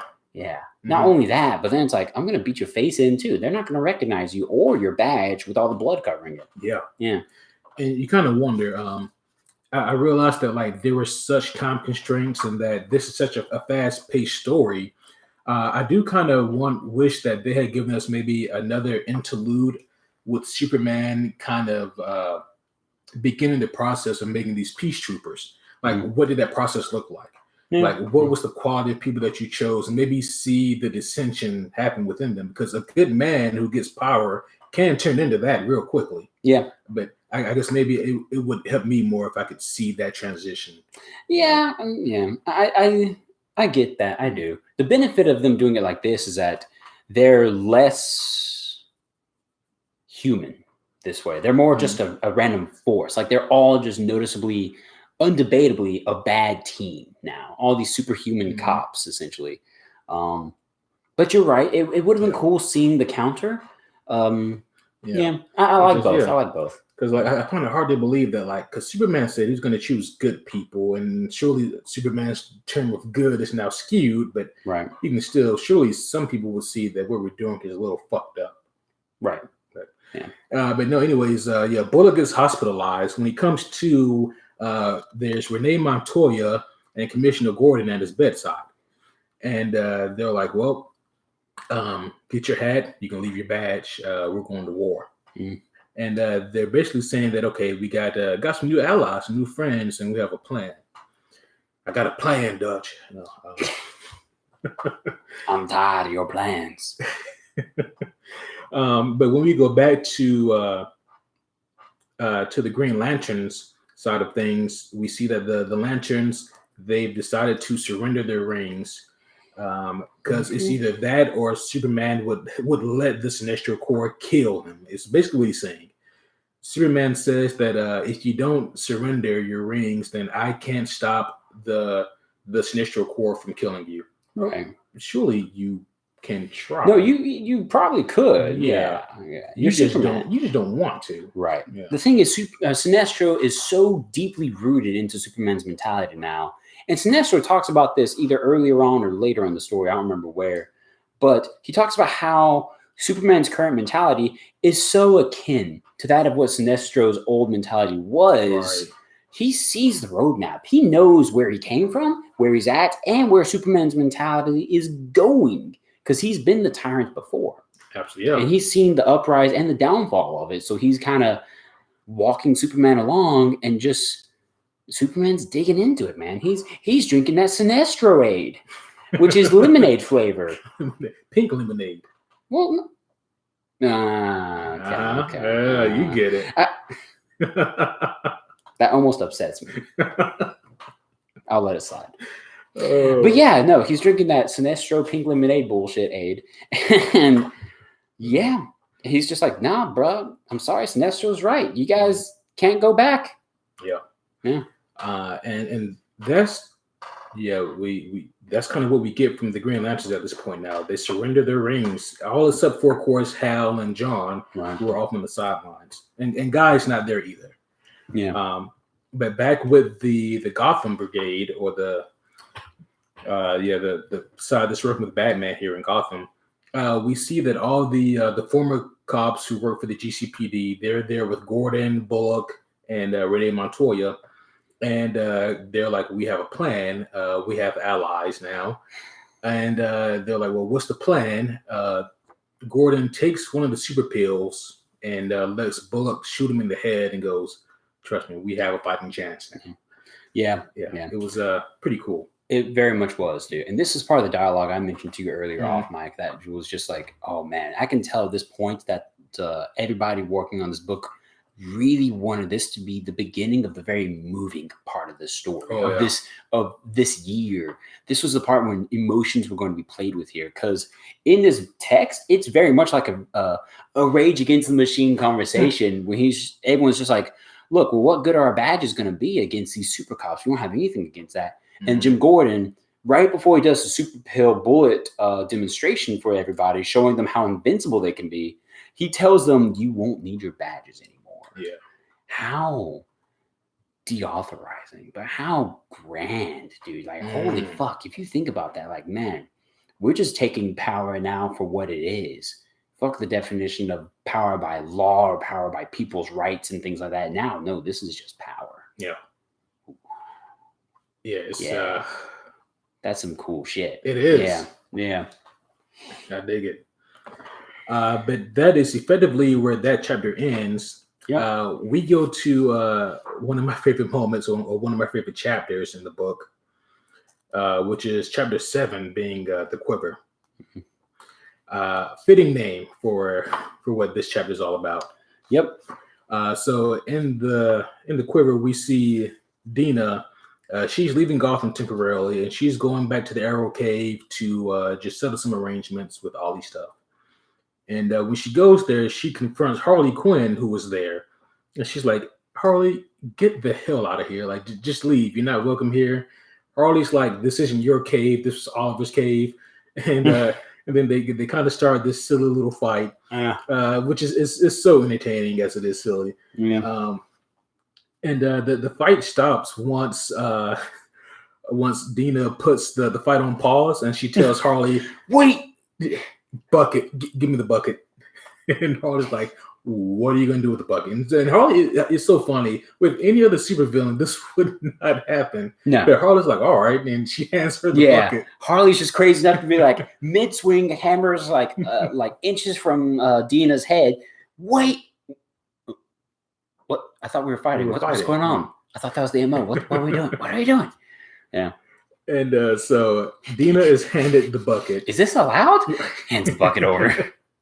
And Dina proceeds to puke in the bucket. Yeah. Harley may be crazy, but she is still highly intelligent, and she can put one and one together. And she quickly deduces that, "Oh, are you preggers? Like, you're preggers. You're pregnant." And Dina, she has no response, partially because she's puking, but also because Harley's right. Yeah. And then these two kind of have a really candid conversation where Harley accidentally lets slip that she also has a child, a little girl named Lucy, who lives with her sister. Yeah. And she tells this tragic, classic Joker-esque story about how I was gone for almost a year, and when I came back, Joker acted like he didn't even realize that I was gone. It's kind of a funny joke, huh? And as she's crying at the same time, like it's yeah. I mean, that's Harley and Joker for you, man. Like, he just dude. Yeah. It was that was a really kind of cool moment in the book. It was, dude. Yeah. One thing I appreciate about this book is that not only do we have such a plethora of characters to play with, however, no character is left shallow. Unless, of course, it's expected or them to be shallow, but that probably means because Tom needs to write them out soon. It probably means that they're going to be dying soon. Yeah. But for the ones that actually stick around for the long haul, even if someone's so small and what we would call, more insignificant to Superman's grander scheme, they still get some limelight. They still get some of that attention and depth. Absolutely. So kudos, dude. This is such a well-written book on a challenging scale. Yes. Yeah. Absolutely.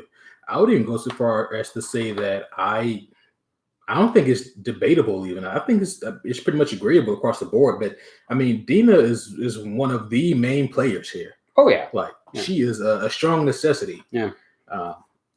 But no, the next thing we get here that happens is the Gotham Resistance. They put together a little plan, a ploy to capture the some super cops.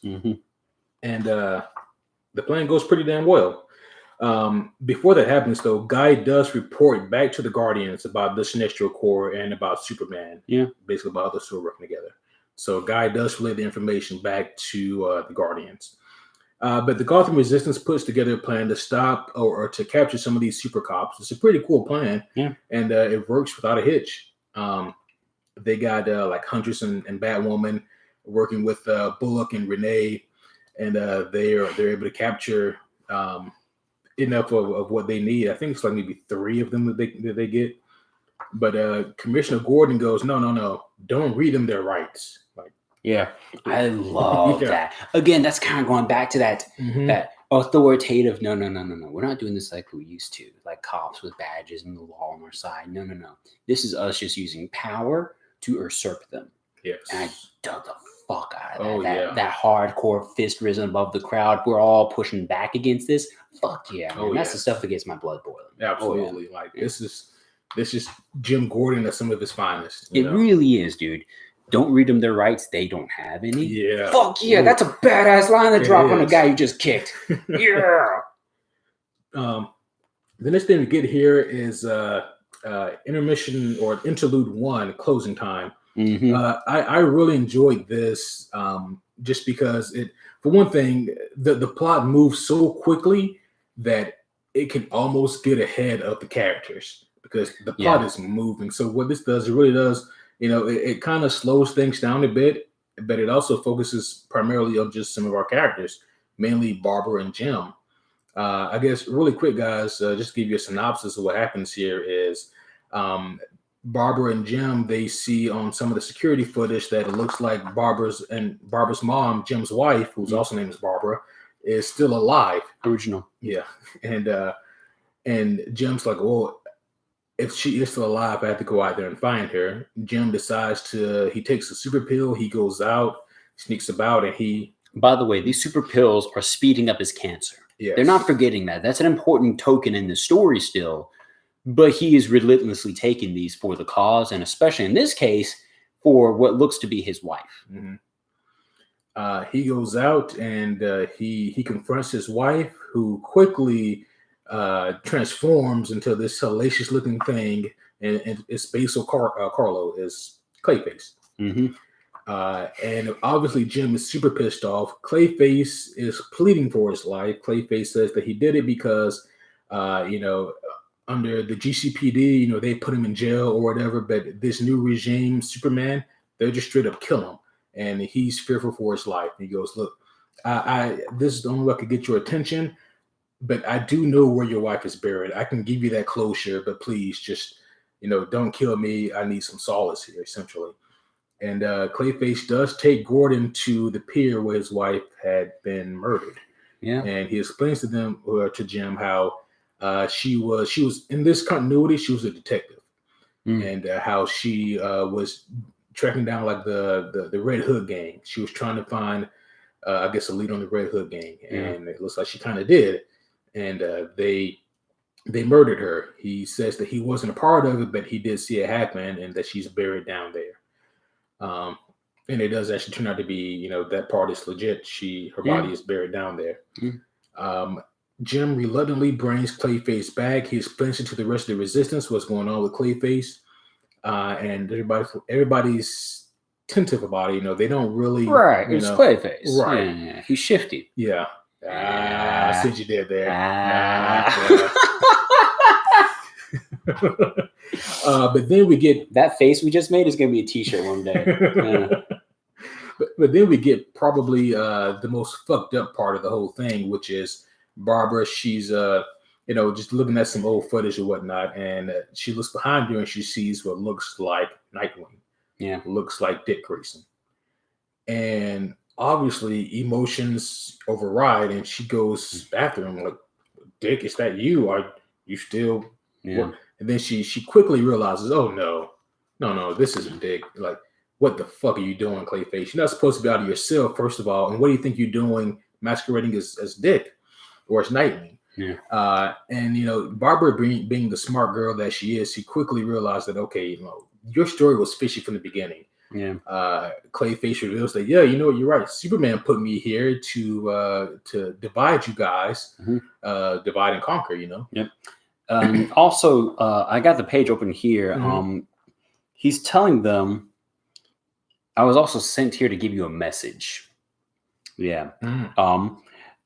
Superman wanted the gang here to, quote, let them see the faces of their dead and let them see and never forget. And as I must always see and can never forget. So in other words, he's kind of like, he's doing something fucked up, dude. Yeah. He's just like, oh, by the way, hey, this is who you lost. Here's another guy you lost, flashing the pictures at them. Mm-hmm. Fuck you, pouring some salt in those fresh wounds. Oh yeah. Yeah. It's a super fucked up thing to do. Yeah. And yeah, the fact that he's seen that Superman told him to do this is irreprehensible. Right, dude. I mean, is that not further evidence that the guy you're calling "Oh Captain, my Captain" is the complete douchebag of the story? Right. Who is, and this is one of my favorite words of this whole series of episodes, guys, the tyrant of it all? Oh yeah. So, What more do you need? What more do you need? What the fuck are you doing? Yeah. Yeah. The team is able to take down Clayface, and Harley comes up with a pretty clever and ingenious way to keep him without killing him. And she basically separates him into several different jars. Yeah. Which is pretty funny. Yeah. But the last thing we get here is a moment with Jim and Barbara, and it's a really sweet moment, and it's also kind of sad and tragic because at this moment you realize that Jim knows that unfortunately he's going to succumb to his cancer. Yeah. He's going to leave Barbara, and Barbara's already lost so much.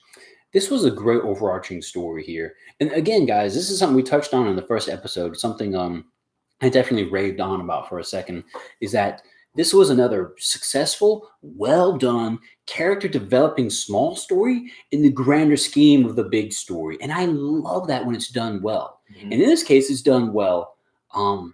There's one more here in particular that I want to touch on that is super fucking good. By the way, I want to give credit to I think who did Marguerite Bennett. I think that she actually wrote the story for this, and Tom Taylor just kind of was, he also has some writing credits on it too. Okay. But Tom Taylor, I don't believe, was the primary writer for these two interludes. It was Marguerite. Okay. So I want to give her a shout out too, because these are really good interludes. Hell yeah, credit what credit's due. Yeah. But yeah, and it is kind of sad, to see Jim and Barbara in this position. They share a hug together, and just realizing that this is going to be one of their last moments together. Yeah. But yeah, interlude number 2, the Urforge. Yeah. This was pretty cool. This was one of my favorite ones, actually. Yeah. Really quick with this one, Superman says to Hal and Sinestro, "Hey, the Guardians, they founded the Urforge on the planet Quaritch, or the Weaponeers. The Urforge is an entity of immense power." I was just about to ask you to go ahead and tell us, because go ahead and dive into the depths of your fucking Green Lantern knowledge and let us know what's up. Because I read that and said, "Oh, cool! So it's a powerful artifact." Yes. So it's the lost art. Okay, cool. Don't touch it. One thing about the planet Quard and the Weaponeers as a whole is that when Sinestro, when he was finally subdued by the Green Lanterns and his ring was taken from him, they put him on the planet Quard. It's like a jail planet or a slavish planet, and this is a planet of Weaponeers, and this is where Sinestro was able to work with them, and they helped him create the very first yellow ring. Wow! Yeah. So you can imagine kind of Hal's, apprehension of traveling with Sinestro, just those two, to this planet where his ring was forged, the Yellow Ring of Fear, and where one of the most powerful artifacts ever is located. So, but that's what the mission is. They head out to this planet, and they have quite the philosophical conversations along the way. They do. Yeah. And I actually appreciated that a lot, because as we all know, there's a lot of backstory between Sinestro and our boy Hal, man. Mm-hmm. They know each other very well. Oh, yes. Freaking Sinestro was the tutorial chapter coach for Hal in becoming a Green Lantern. And now he is his arch nemesis. Right. That's pretty dope. That's pretty brilliant. And now you can't tell me these guys don't know each other and on some crazy level have a strong mutual respect. Oh, yeah. And this chapter really flushes that out. Yeah. It does kind of remind me really quick of there was another Green Lantern story that I read with Hal and Sinestro, and they weren't fighting. They were actually just talking, and Hal says something along the lines of, "When did things go so wrong? We used to be friends." And Sinestro says to Hal, "Well, that's the thing of it, Jordan. We'll always be friends." and like, oh, just that kind of gut punch. Like, we're gonna beat the shit out of each other, but at the end of the day, that bond that we forged is not going anywhere. But no, so they do make it to Cord, and they're sitting around a campfire, and eventually what's some of the groundwork for the conversation they're having here for this scene? So I forget. So at first that it all starts off with them kind of breaking down the plan, and then Sinestro goes, "Dope, good plan. I'll go ahead and take first watch." And then of course Hal's like, "Nah, bruh." And it's all based on the wait, you don't trust me conversation, you know? Yeah. And that's the beginning of it. And that's when it goes into we've fallen so far from one another. That whole debate, you know, that conversation. And this is also, I think, when Sinestro begins to make the comparisons between himself and Superman. That too. But they're also attacked by one of the Weaponeer's machinations or animals. It's hard to tell what the fuck it is, and they even kind of talk about it's Horizon Zero Dawn. Yeah, that's what it is. It's mechanation animals basically coming to like Zoids. Like I forgot about Zoids. Right? Zoids was dope. It was dope. I like that show. Yeah. Oh man. But yeah, so that giant ass dinosaur dragon Megazord comes out and attacks. They come up with a plan. They realize that there's more Green Lanterns around. They lead the giant monster to those Green Lanterns. And then at the same time, they locate the Yearforge. Hal Jordan is having some serious second thoughts about the entire plan. Yeah. And at this moment, this is one of the few moments where Hal actually questions Superman. He's like, do I want it to fall into the hands of the Guardians, Superman, or Sinestro? Like, none of, like the way it's formatted, it's like he doesn't think any of those are really good options. Well, here's the thing though. Hal is thinking that, but at the same time, he's still carrying it through. What's important to highlight is that it was Sinestro who acted. Yeah. Hal's like, well, fuck, I don't know what the right call is. It'll take us both to lift this off world. Okay, we're gonna need to use we can't move it on our own. And then that's whenever we get the close-up of Sinestro's eyes just looking at this thing. And it's hard to interpret what they want to draw into the character's eyes here. It's always weird to dissect that. It's always more of like what you see is what you want to see type bullshits. You know, I chose that it was fear of what he knew would become of that thing. And so it was Sinestro that destroyed the Unforge. Oh yeah, Yearforge. That's what I said. That's what you said. Yeah, I was guessing. It's like which. But no, you're right. Sinestro chooses to destroy it. Yep. And like, if you're Sinestro, that's the perfect ploy. That's the perfect move to make. It really is. Think about it. Obviously, you can't let the Guardians get it. You give it to Superman, your ultimate plan will never come to fruition. And if you take it, guess what? You still have Superman to deal with, his entire force, and also the Guardians. So now you just have two enemies that you don't want to deal with. The best course of action here: destroy the damn thing. Keep your cover. And that's what he does. And make an ally out of Hal. Yes. Because at the end of this, Hal and he both went home and they told Superman what happened. And Superman's like, oh, well, I guess that's good. That just means that Batman and his forces won't be able to get a grab of it either. And, Hal and Sinestro have this almost brotherly moment saying, you're right, the wrong forces won't be able to grab it. Yeah. And it's a very knowing, very layered device structure here in all the dialogue. So cool. But you're right. It does play into Sinestro's overarching idea very well here. It does. It's funny because, like, you can read Interlude 2 and think, maybe Sinestro, maybe he's trying to change his ways for this book. The very next chapter, the very beginning, One More Day. Actually, it's a little bit into it, but the first thing we see is it's been 7 months now, 7 months later. Again, kind of keeping with the religion of the, the sacred idea. See, that's where religion came in. It's trying to think of sacred. But the sacred timeline idea, where it's like, no, this whole story we're telling for this year has to be a year within the story. So yeah, now we skipped ahead 7 more months. Yeah. And at this point, Dina is giving birth to her baby boy, Connor. And I do want to point out something that was so cool and I thought was very introspective, and that is her words that she's giving birth mirror Ollie's last words. And so I thought that was very cool. That is very cool. Yeah. I forget exactly what they are, but they're very similar to what Ollie's last words were. Like, as he was thinking of Dina as he was being pummeled to death. So that was just a really cool callback. Yeah. But no, we see Sinestro. Actually, we see this falling thing from the sky into Earth's or atmosphere, and it's Despero. And I'm like, oh shit, they're bringing Despero into this. What's he doing? Then you quickly realize as Sinestro flies in and tackles Despero has no fucking idea what's going on. Despero's like, Sinestro, what game are you playing here? Like, your man, your core just sent me plummeting down here to Earth. Like, what is going on here? Sinestro, he stages it to look like Despero is trying to strangle him using the power of the yellow ring. Yeah. Despero's like, Sinestro, the hell are you doing, man? Like, I want to go home. But then far off stage, you see Hal and John kind of coming in on it. And what do they see?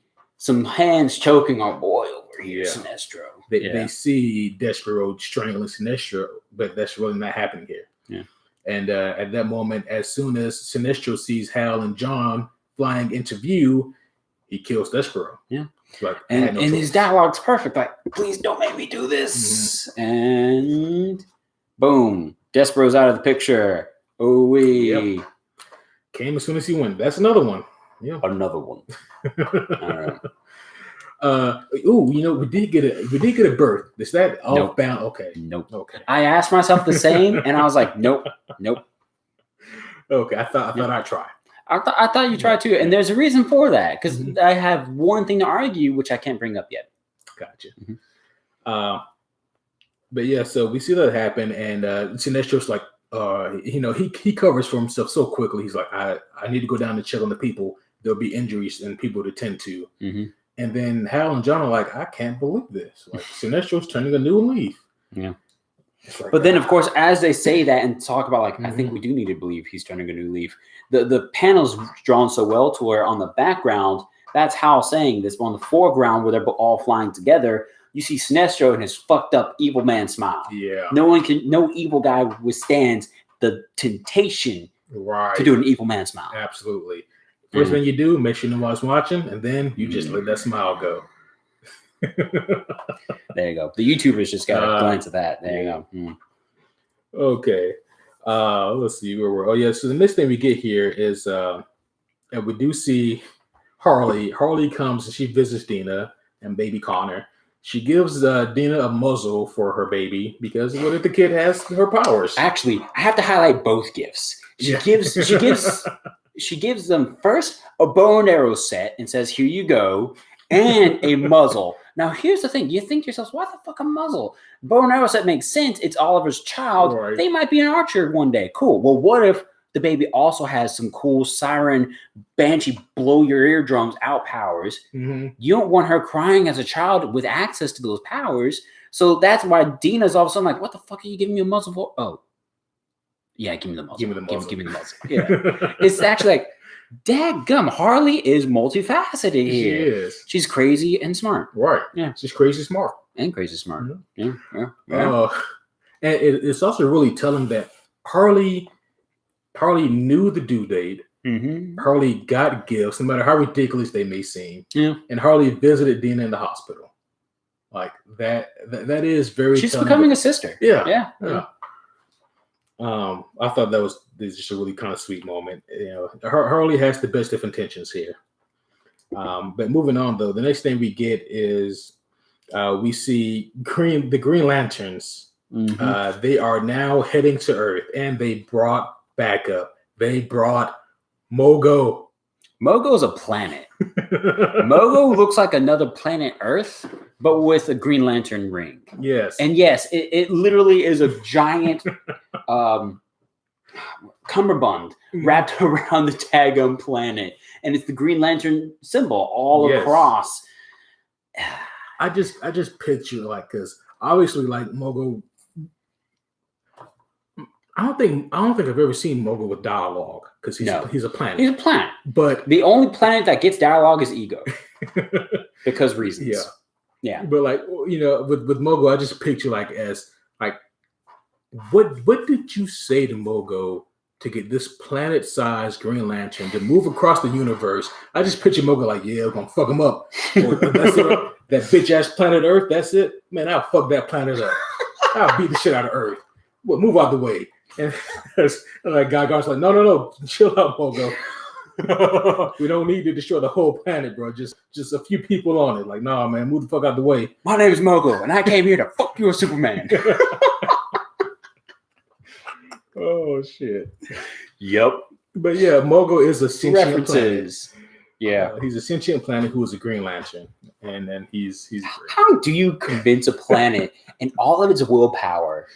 Because planets are living, so it has will in essence. How do you convince it to come do this? That's so crazy. Right. It really is, yeah. But it looks amazing because we have the whole cavalry, and then they brought dadgum Mogo, who's like 1-1 but bigger. Right. Yeah, that's a reference. That is a reference. All right. So what we get also is another dickhead move from Superman. Mm-hmm. Obviously, you have Mogo and the entire Green Lantern Corps. Mm-hmm. Superman knows you're coming. Yeah. All right. And what he does is... I love what Guy says to that. It's like, he talks to one of the smallest lanterns. It's like, he looks like a daggone fairy or something. She's like flying around in space. And think Tinkerbell, but blue. And she comes up to the guy. Guy's like, what? He knows we're coming? I thought you were supposed to be stealthy. What are you doing? And then she's like, he didn't see me. He saw the planet. And then the panel gets to Guy, and behind him, the Green Lantern Corps and the planet. And guys, I can almost see the writer wanting to write down, so what's your point? Right. What are you trying to say about Mogo? Right? You call Mogo fat? You call Mogo fat? Oh. Yep. But no, we get dickhead Superman who gets on the telly, and he is talking to everyone on Earth basically, and he's convincing them to, by tomorrow's time, there'll be a war that's breaking out, and this intergalactic force is coming to take your freedom. Are you gonna let them take your freedom? Will you let them take your future? Go out and fight for your freedom and your future. And like they put it perfectly, Superman is convincing civilians to go out there and be meat shields. Yep. Because the Green Lanterns won't attack civilians or endanger them. Yep. It's a dastardly yet brilliant plan, but it's not the plan of a hero. It really isn't. Like none of this has been. Yeah. This entire year, without debate, has been Superman just being a dickhead. Yeah. There's no fighting whether or not he's doing a good or bad thing. That existed and came and went in the first year. This is the year of him trying to hold on to tyrannism. Mm-hmm. Yeah. Yeah, he really puts the dick in dictator. No. Okay. No. All right. I thought I'd try. No. Oh, bad. I'm sorry. Bad. All right. I'm sorry. All right. Go to bed. Damn, I was doing so well. We were doing so well for a long time. I haven't had to tell you to go to bed in a minute. Oh, shit. All right. But yeah, the next thing we get here is Batman, who also speaks to the Resistance. Mm-hmm. And he's basically telling them, look, I wish I could be out there and fight with you guys. And Batman's keeping it real with them. He's like, you're going to have to say goodbye to your loved ones, your children, your partners, your friends, so forth and so on. And he goes, but, one thing I can promise you that your sacrifices won't be in vain, and we will stop Superman. It's a very, very Batman speech. Yeah. And, Batman, a lot like Captain America, when he speaks, you listen and you're like, I believe that. Yeah, exactly. Because it's Batman and Captain America both. Mm-hmm. It's so funny because in an amalgam, they were both compared. Oh, yeah. In the crossover. Right. The one we read in high school. Mm-hmm. But, memories. No, they're both men of very few words. Yeah. Straight to the point. But when they start speaking, it's some in-game shit about to go down, Yeah. The next chapter 9, is called Absolute Freaking Carnage. What a chapter name. That's a great name. Yeah. And what we get here is We'll start things off here with Guy Gardner. Mm-hmm. They're all in space now, and Guy is pleading to Superman. He gives one last desperate plea to attempt to reach Superman's sanity. Obviously, it doesn't work. Nope. But, I don't know about you, man, but like for me, I was like, I know it's not going to work. I wish it would. Right. Right. It's like, I really wish that this would work, even though I know it's not. I'm dual-sided. I'm not going to lie, brother. Mm-hmm. I'm not going to be, I'm not going to lie. I'm not going to be so good because share a part of me wants to believe that Superman would have listened and possibly, kind of come back too. But another part of me knows and wants to see the smackdown that we're about to get. So the part of me is just kind of like, yeah, sure. Come on, Superman. No? Shame. And I'm sitting there loading the shotgun and the memes like, shame. Well, too bad. I'm Nick Frost up in here. Yeah. And that is true. Yeah. Oh, man. You're right about Shout that. out to Nick Frost and, Simon Pegg. Yeah. But what they realize that even though Guy loses his cool and tries to hit Superman breaks Guy's arm. One thing they quickly realize is that, oh, wait a minute, the Lanterns aren't trying to attack us. Oh, this is a feint, and Mogo obliterates a fourth of the Sinestro Corps. Yeah, that's a lot of willpower. It's a lot of willpower. My name's Mogo, and I came here to fuck. Mogo's like, where they at? That's them right there? That's them right there, Mogo. Do your thing. Do your thing. He doesn't create a plant-sized weapon. I think it would have been hilarious if there was a Mogo appropriate sized hammer. He gets arms. He gets exactly, yeah. Corporeal arms and no weapon. That would have been really Bugs Bunny. Very been. Looney Tunes. Yeah. Smacks him like a fly. Right. He gets legs to match so he can run towards him. That would terrify me. Right? My fear would be so powerful, it would be enough to power another Lantern's ring of fear, but we both still die. Right. I'm not gonna get into spoiler territory yet, but I was kind of fearing that is Sinestro gonna pull out a planet of his own? He pulls out Mercury. You ready, bitch? I got one too. But Mercury's way dumber than Mogo. Right. Yeah. It's been cooked too long. Right. Yeah. Anyways, but yeah, Mogo obliterates a quarter of the Sinestro Corps with one blast. Mm-hmm. Things are looking good. And that's the thing. At the very beginning, we have on the ground level again, because we have the big space galactic level, and then on Earth back on the small street side level. They were told the signal, wait for the sky to turn green. And a planet obliterating a quarter of forces here with a big ass green beam was the sign. And so everyone on Earth, Batman, who's helping out Oracle with comms and things like that, helping orchestrate the fight, everybody, Jim Gordon's forces, the Birds of Prey, Harley Quinn, all of them. Yeah. That's the signal. He said we wouldn't miss it. Yeah, there's no way you miss that. Mogo's accuracy? What's that? Oh, it was great. Yeah. But no, what we get next is Dina.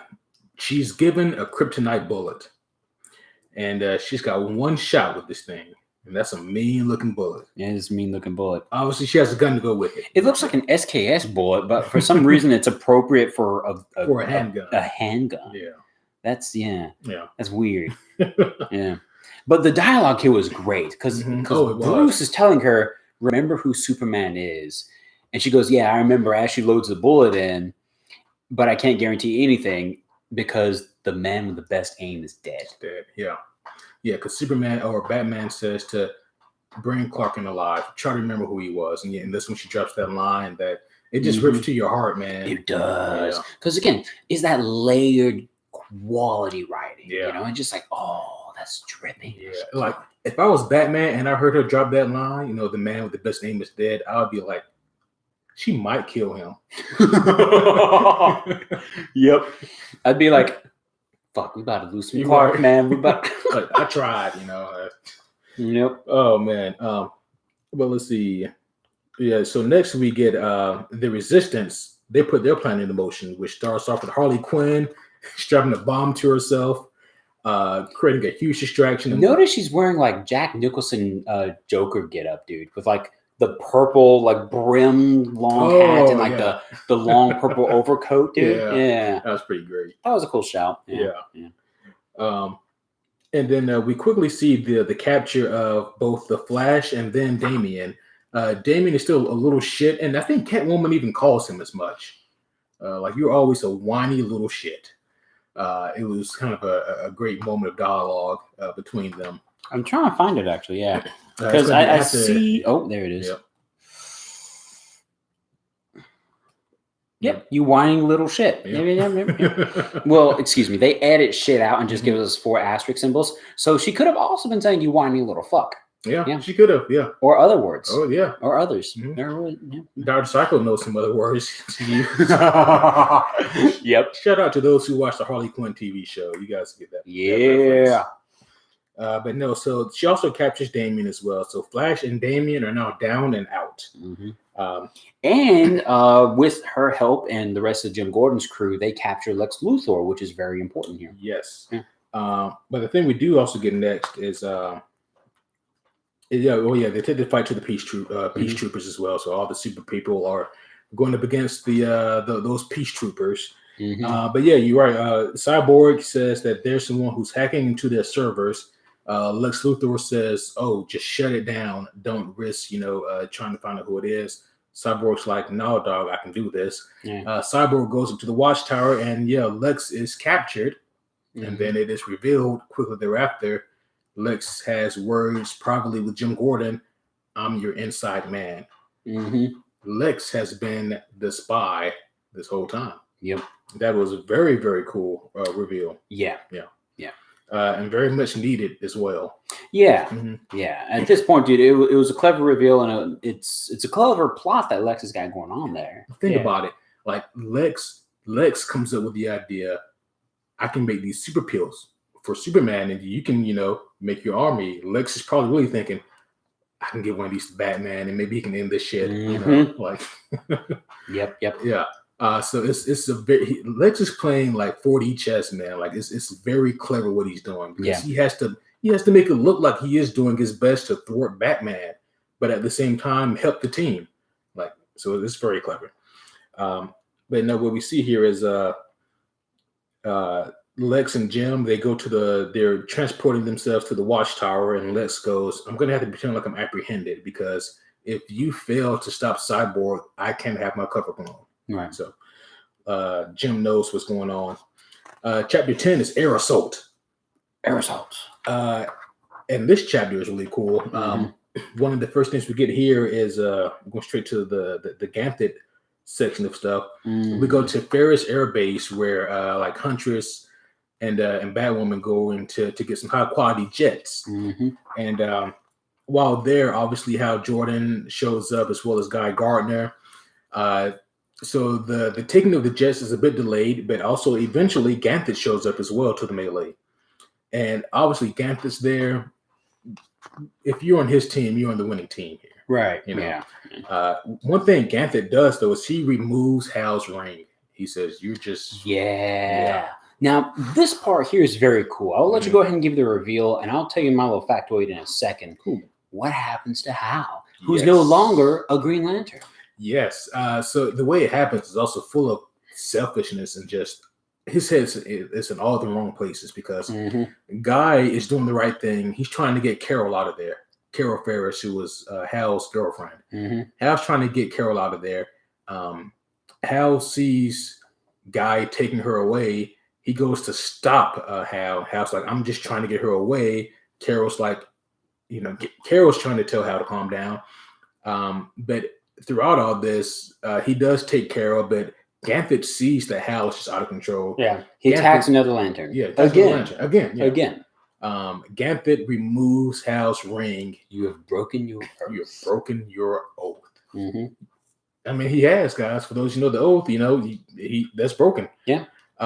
So that the ring is now gone. Hal is plummeting. Sinestro comes to Hal and goes, Hal's like, "Sinestro, please save Carol." And Sinestro is such a master manipulator here. He goes, "No, And even after Hal says, please, he goes, we need you in this war. Do it yourself. Do it yourself. And hands him a yellow ring.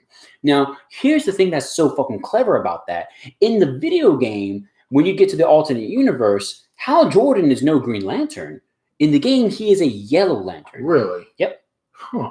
So I saw this shit coming. I was waiting for this to happen. Yeah. Interesting. I didn't remember that at all. That's why I'm here. Very little. Yeah. We help each other out. Yeah. There you go. Very, very interesting. The more you know. The more you know. But yeah, dude. So we get the badass image. It's also brilliant as well because in this moment, Hal is fearful. Yeah. He's about to lose Carol. Yeah. He's dropping. Yeah, he's dropping. He just lost his own power. Yeah. And here you go. You just got a new power supply. Yeah. And he uses that fear to save Carol's life. And he, this broke my heart because, like I said at the beginning of the podcast, guys, I'm a huge, huge Green Lantern fan. Seeing this I had to take a little intermission, like when I got here. I admittedly, dude, I was happy to get to this part because I knew that he would finish turning over his own dark leaf. Mm-hmm. So many of Superman's team become darker versions of themselves. Yeah. And this is Hal's turning, and Sinestro walks him so gracefully through the door. He doesn't force him. He doesn't say become a Yellow Lantern or else. He literally just invites him to do so, and he coaches him. He doesn't even coerce him. He just literally talks to him through the whole process. Feel her fear as Carol is falling gracefully now in the air. She will not land so gracefully. She fears death by this. Use that. Yeah. Use that fear. Become a Yellow Lantern. And he does so magnificently. Boom. Does. He's got like the pauldrons of a Yellow Lantern and everything now. Yeah. I mean, like the one small silver lining to this is that his Sinestro core gear looks great. That's true. Yeah. It does. Yeah. But no, that was terrible. Yeah. How dare he? God damn it, Hal. But no. So the next thing we see now is we see Hal. He takes the yellow ring, and we also see that Green Lanterns around the road are losing because there's civilians around. The Sinestro Corps, they're purposely spreading out the lanterns and to populated places so that the Green Lanterns are having a hard time fighting because, once again, they don't put civilians at risk. Right. They don't put civilians at risk. You're thinning out the forces, which is always a better tactical plan. Mm-hmm. And that sounded pretentious as fuck, excuse me. But, of course, they're feeling the fear of these civilians, and that's just... more for the fire. Absolutely. Oh, look, my yellow ring just grew into a double ring because fuck you. Yeah. They don't work that way. But no, you're right. They're just feeding off the fear of everyone there too. That's a really good point. Man, think about it. If a lantern ring could become so powerful, is there a chance that it would just eventually turn into like a brass knuckle set? And it's just like, this is the Omega ring because it's going to fuck you. I'm being facetious. Don't mind me, guys, but I'm having fun over here. Let's see. We pan over now to Gordon, who is confronting Cyborg, and he, Lex is pretending to be, unconscious or whatever, but Gordon he's holding up a gun to Cyborg, and he's telling him, stop your upload. I'm not gonna let you take her. Which he probably shouldn't have said her. That I mean, if Cyborg didn't know yet who was hacking into the systems, but saying her probably wasn't the best thing to do. But no, so Gordon eventually he does kind of lunge at Cyborg. Cyborg shoots Gordon in the chest with like his arm cannon. Obviously, Gordon's taking the super pill, doesn't phase him. Actually, dude, I gotta say, Jim Gordon does it correctly. He does not mention her. Not on these pages here. No, moving forward, he definitely says her. Moving forward? Yeah. Oh, no, I won't let you find her. Oh, yeah. Okay, yeah. Yeah. But Gordon, he eventually does take Cyborg down to the ground, and he rips the metal side of Cyborg's face off. I loved his old man explanation. Yeah. Like, I don't understand technology, but if you turn it off, it won't work. Yeah. Well, I mean, he's not wrong. He's not wrong. I mean, Mm-hmm. there's employees in the Apple store, in all your cell phone stores, in all your Best Buys around the world who just like, I mean, I guess he's not wrong, technically. They all made the mean face at that with the Right. finger. Yeah. Yeah. But yeah, Cyborg is now down and out of commission. Yeah. It's at this point where Lex, he takes Cyborg back down to the base with the rest of the captures, and Gordon, he says his goodbyes to Barbara and Bruce from the Watchtower. At this point, the cancer has become such a powerful leech inside of Jim's corpse that you already know he's having a hard time standing. He's sweating profusely. Mm-hmm. He can barely stand. It's game over. He's literally just watching the end credits. It is, and I love the dialogue so much, like his last Same words. here, and I loved how appropriate it was that Barbara, his family's there, and Batman, his work family. Right. Yeah. It was very moving. It was very touching. Yeah. And he goes, Batman. He says something like, "Batman, it's good to hear from you." And Batman, he goes, and Batman goes, "It's Bruce." You know, it's so revealing to hear Batman say that to someone. Right, and how honorable it is in order to be knighted, worthy to know his real name, to know his identity. Mm-hmm. But then I love Jim's response is like, "No, it isn't. It was never Bruce." Yeah. Good stuff. It is. Mm-hmm. It was never Bruce. Yeah. It was an honor watching over the city with you. Yeah. Continue to watch over her. Because it was Batman always watching over the city. Mm-hmm. Done. Yeah. Good shit, man. Oh man, but he he also says, "I wish you could see the view from here. There's no fighting, there's no horror. It's so peaceful from up here." Hey Batman, I guess I get to disappear on you for once. Yeah. And then silence. Mm-hmm. That's it. Oh, fuck, man. Yeah. Yeah, that was rough. Tell my wife I love her. She knows. if you get the reference. But yeah, so Barbara, she's now lost. I don't know if she was dating Nightwing in this continuity at the time, but regardless, they were still close. Right. Batman. So yeah, Batman. she lost Nightwing. Yep. Those two are always very close. She lost obviously her mother, but that pain she had to relive, and she lost her father. I mean, literally at this point, Batman is practically all she has left. Yeah. Batman and the good Robins. Yeah. Which we don't see the other two. Yeah. Tom Taylor, where's your answer for them, huh? I know. Where's the next year they're dead? They're dead. Well, shit. Yeah. But no, that's another one for the tally. That's another one. That is true. Poor Jim Gordon. And I guess we won't put Cyborg up there yet. Nah, I'm joking. Yeah. Cyborg's not dead. Not dead. Not dead. Oh, wait a minute. How many yellow Sinestros died?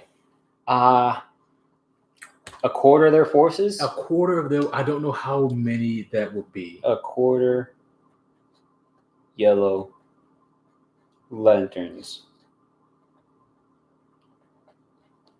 Yeah. It wasn't 13 mil. I'll tell you that now. Yeah, no. Yeah. we'll say it was like a couple thousand. Yeah, couple thousand. Say that. Yeah, we think maybe 5,000 to 7,000. Sure, why not? No, actually, it'd probably be about 2,500. I'm thinking. Yeah. Okay. I don't know how big the Central Core is. I don't know. But anyways, moving on to chapter 11, Crashing to Earth.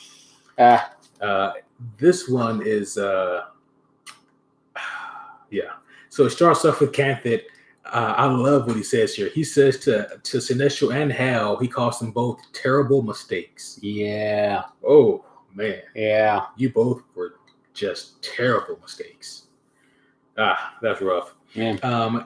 But we do see Ganthet leave. He kills a few more of the Sinestro Corps that try him. What would you try? Why would you do that? Right. If you're in part of their core, why would you try Ganthet? Come on. But Ganthet flies back into like kind of the melee that's going on in the air, Mm-hmm. and he does hit Superman pretty damn hard, and Superman feels it because he goes flying out of the air. It's also at this point though where we see. I do want to mention this little bit of dialogue first. We see Dina get into the Bat Jet, which is, of course, going to be the best jet. And I love the dialogue here because Batman says to Dina, he goes, "Be careful. That plane is the Bat Jet is lined with lead, so Superman won't be able to see you." And Dina's like, "How is that a problem? Then Superman won't be able to see me." And Batman He'll think goes, you're me. He might think that you're me. Yep. And if I was Dina at that point, I would have said, "You got anything else?" You got that lead apron that they use at the dentist's office, you know? Oh man. But no, so we do see Ganthet eventually join the melee, and he does hit Superman hard enough to knock him out from where he was going. Yeah. And then Superman is hit with a couple of missiles from our girls, from some of the birds of prey. And he sees the Bat Jet. He destroys it immediately, and then out from like the fire cloud of the explosion is this giant scream that just obviously knocks Superman on his ass. Superman always gets bloody ears. Yeah. Whenever Dina's around. Oh yeah. Every time. But now she's got the super pills, so you know that shit has to hurt even more. Yep. Yeah. And but no, she takes Superman down to Earth. Superman, he tries to plead his case and pretends like he's the victim in all this. He never wanted any of this to happen. And she shuts that shit down so quick. Right, yeah. Because that's all bullshit. He's just telling that almost out of habit. Mm-hmm. He like actually believes that. But we all know that's bullshit. Yeah, you're not the same Superman anymore. Yeah. But she does successfully shoot him with that kryptonite bullet, and she does tell him that Bruce, as they're like face to face here, because he like grabs her by the throat as she's trying to say something about I'm glad Lois never did see you like this. Grabs her by the throat. You do not talk about Lois, and then all of a sudden, bang! Perfect. Yeah, perfect. And she does mention that, Bruce wanted you alive and you're lucky for that. Mm-hmm. And it's like, if Bruce wasn't Bruce, this whole thing would be on the verge of ending. Yeah. Because Superman would be dead. Ganthet would end the intergalactic war by himself. He would kill the yellow lanterns. Yeah. Between Ganthet and Mogo, like, you guys got it, you know? Oh, I loved Ganthet in the fucking fight against Yellow Lanterns because Shazam comes up to him and Ganthet just hears him as, of course, Shazam does what Shazam does. Right. Sure. He turns around and just like graces him and then shoots him off out of like fucking nowhere. And he's just gone. He's done. It's like, your wizards are nothing to me. Right. Yeah. There shall be none of that here. We don't do that here. We don't do that here. Yeah. But unfortunately, Dina, she listens to Bruce in this case, and she lets Superman live. So it's not a fatal wound, but it's a kryptonite bullet to the chest. Superman is down. But what we see next, though, is Ganthet. He kicks more ass, like you mentioned. And then the most unfortunate thing happens. Mogo killed a quarter of the Sinestro Corps by himself. Ganthet's kicking more ass. So I'm going to say a half. A half of the Sinestro Corps are dead now. That's probably fair. We'll say a half. So I had to make 2 force here. So there you go. Boom. Yep. But unfortunately, what that means is those rings need to go somewhere to find new recipients. Yeah. And who better to channel fear than Superman himself? Who literally has been channeling fear into the heart of every civilian and multiple heroes on the planet Earth. It makes sense. I'm surprised only one ring flew to him, Right. Granted, I will say this. I was surprised to see it happen. I was. Because, one, that doesn't happen in the game. He doesn't become a Yellow Lantern in the game. which is super cool. Very fucking cool. Yeah. But 2, it was the one clutch thing that did not need to happen for Batman's team to be able to grab this. Once that happened, oh, dude. Yeah. He played the reverse on your ass card. Oh, yeah. Yeah. And like shit gets even worse. But this is basically the end of this chapter here, which is Superman getting a yellow ring, and he removes the bullet. He creates, what do you call those things? What he used to remove the kryptonite bullet? Tongs. Yeah. He uses tongs to remove the bullets, and then he immediately lasers Dina right in the stomach. Yeah. And she's bleeding out. Well, it's genius because the ring comes up and it explains everything to us as a reader. Kal-El of the planet Krypton, you have the ability to instill great fear. And all of a sudden, it's just too late because it's on his finger. Yeah. The only thing that upsets me is how quickly he's able to ascertain the ability to use the ring, attune to it, and then, okay, fuck this. Yeah. I was going to mention that myself. It should take training. Yeah. Like Superman was just like, nope, we're good. We're good. I give Hal an exception. You know, he's used lantern rings time and time again. It's just the source from how he used it is now different. Yeah. But he's used to forming the constructs in his head. Like, here's how difficult it is. Like, there was, I forget what book I was reading. It may have been Justice. But anyway, it's funny, yeah. Not Injustice, but I was reading Justice. Anyways, in that, I think it was in that book where Ollie gets Hal's ring. No shit, it was in the beginning. It was in the Green Lantern Ollie. And Ollie says it took every fucking thing he had to make a construct, no matter how simple it was so difficult. Like, he was sweating, like trying to make a construct, to will it into existence. It's not easy. The thing is, like, you have to have in this particular case an understanding and a control, over the emotion dictating the ring's power source. In this case, fear. So I suppose to make this make sense, we could suggest and think to ourselves that Superman just had an understanding of fear. Now, what does that mean, though? Does that mean that he understood his own fear, that he understood he was afraid? Maybe he had fear of his own death. Maybe he had fear of losing the power. He had fear of the fear of what he felt whenever Lois died. I don't know. Yeah. There's multiple things we could write into it, but that's literally us putting details into the story then, which is, as you guys know, a dangerous game. Yep. But suffice to say, Superman becomes a Yellow Lantern. Yep. And the last chapter in this year, chapter 12, is Road's End. Yep. What we get here is Dina. She has been shot down by Superman, but she's still alive.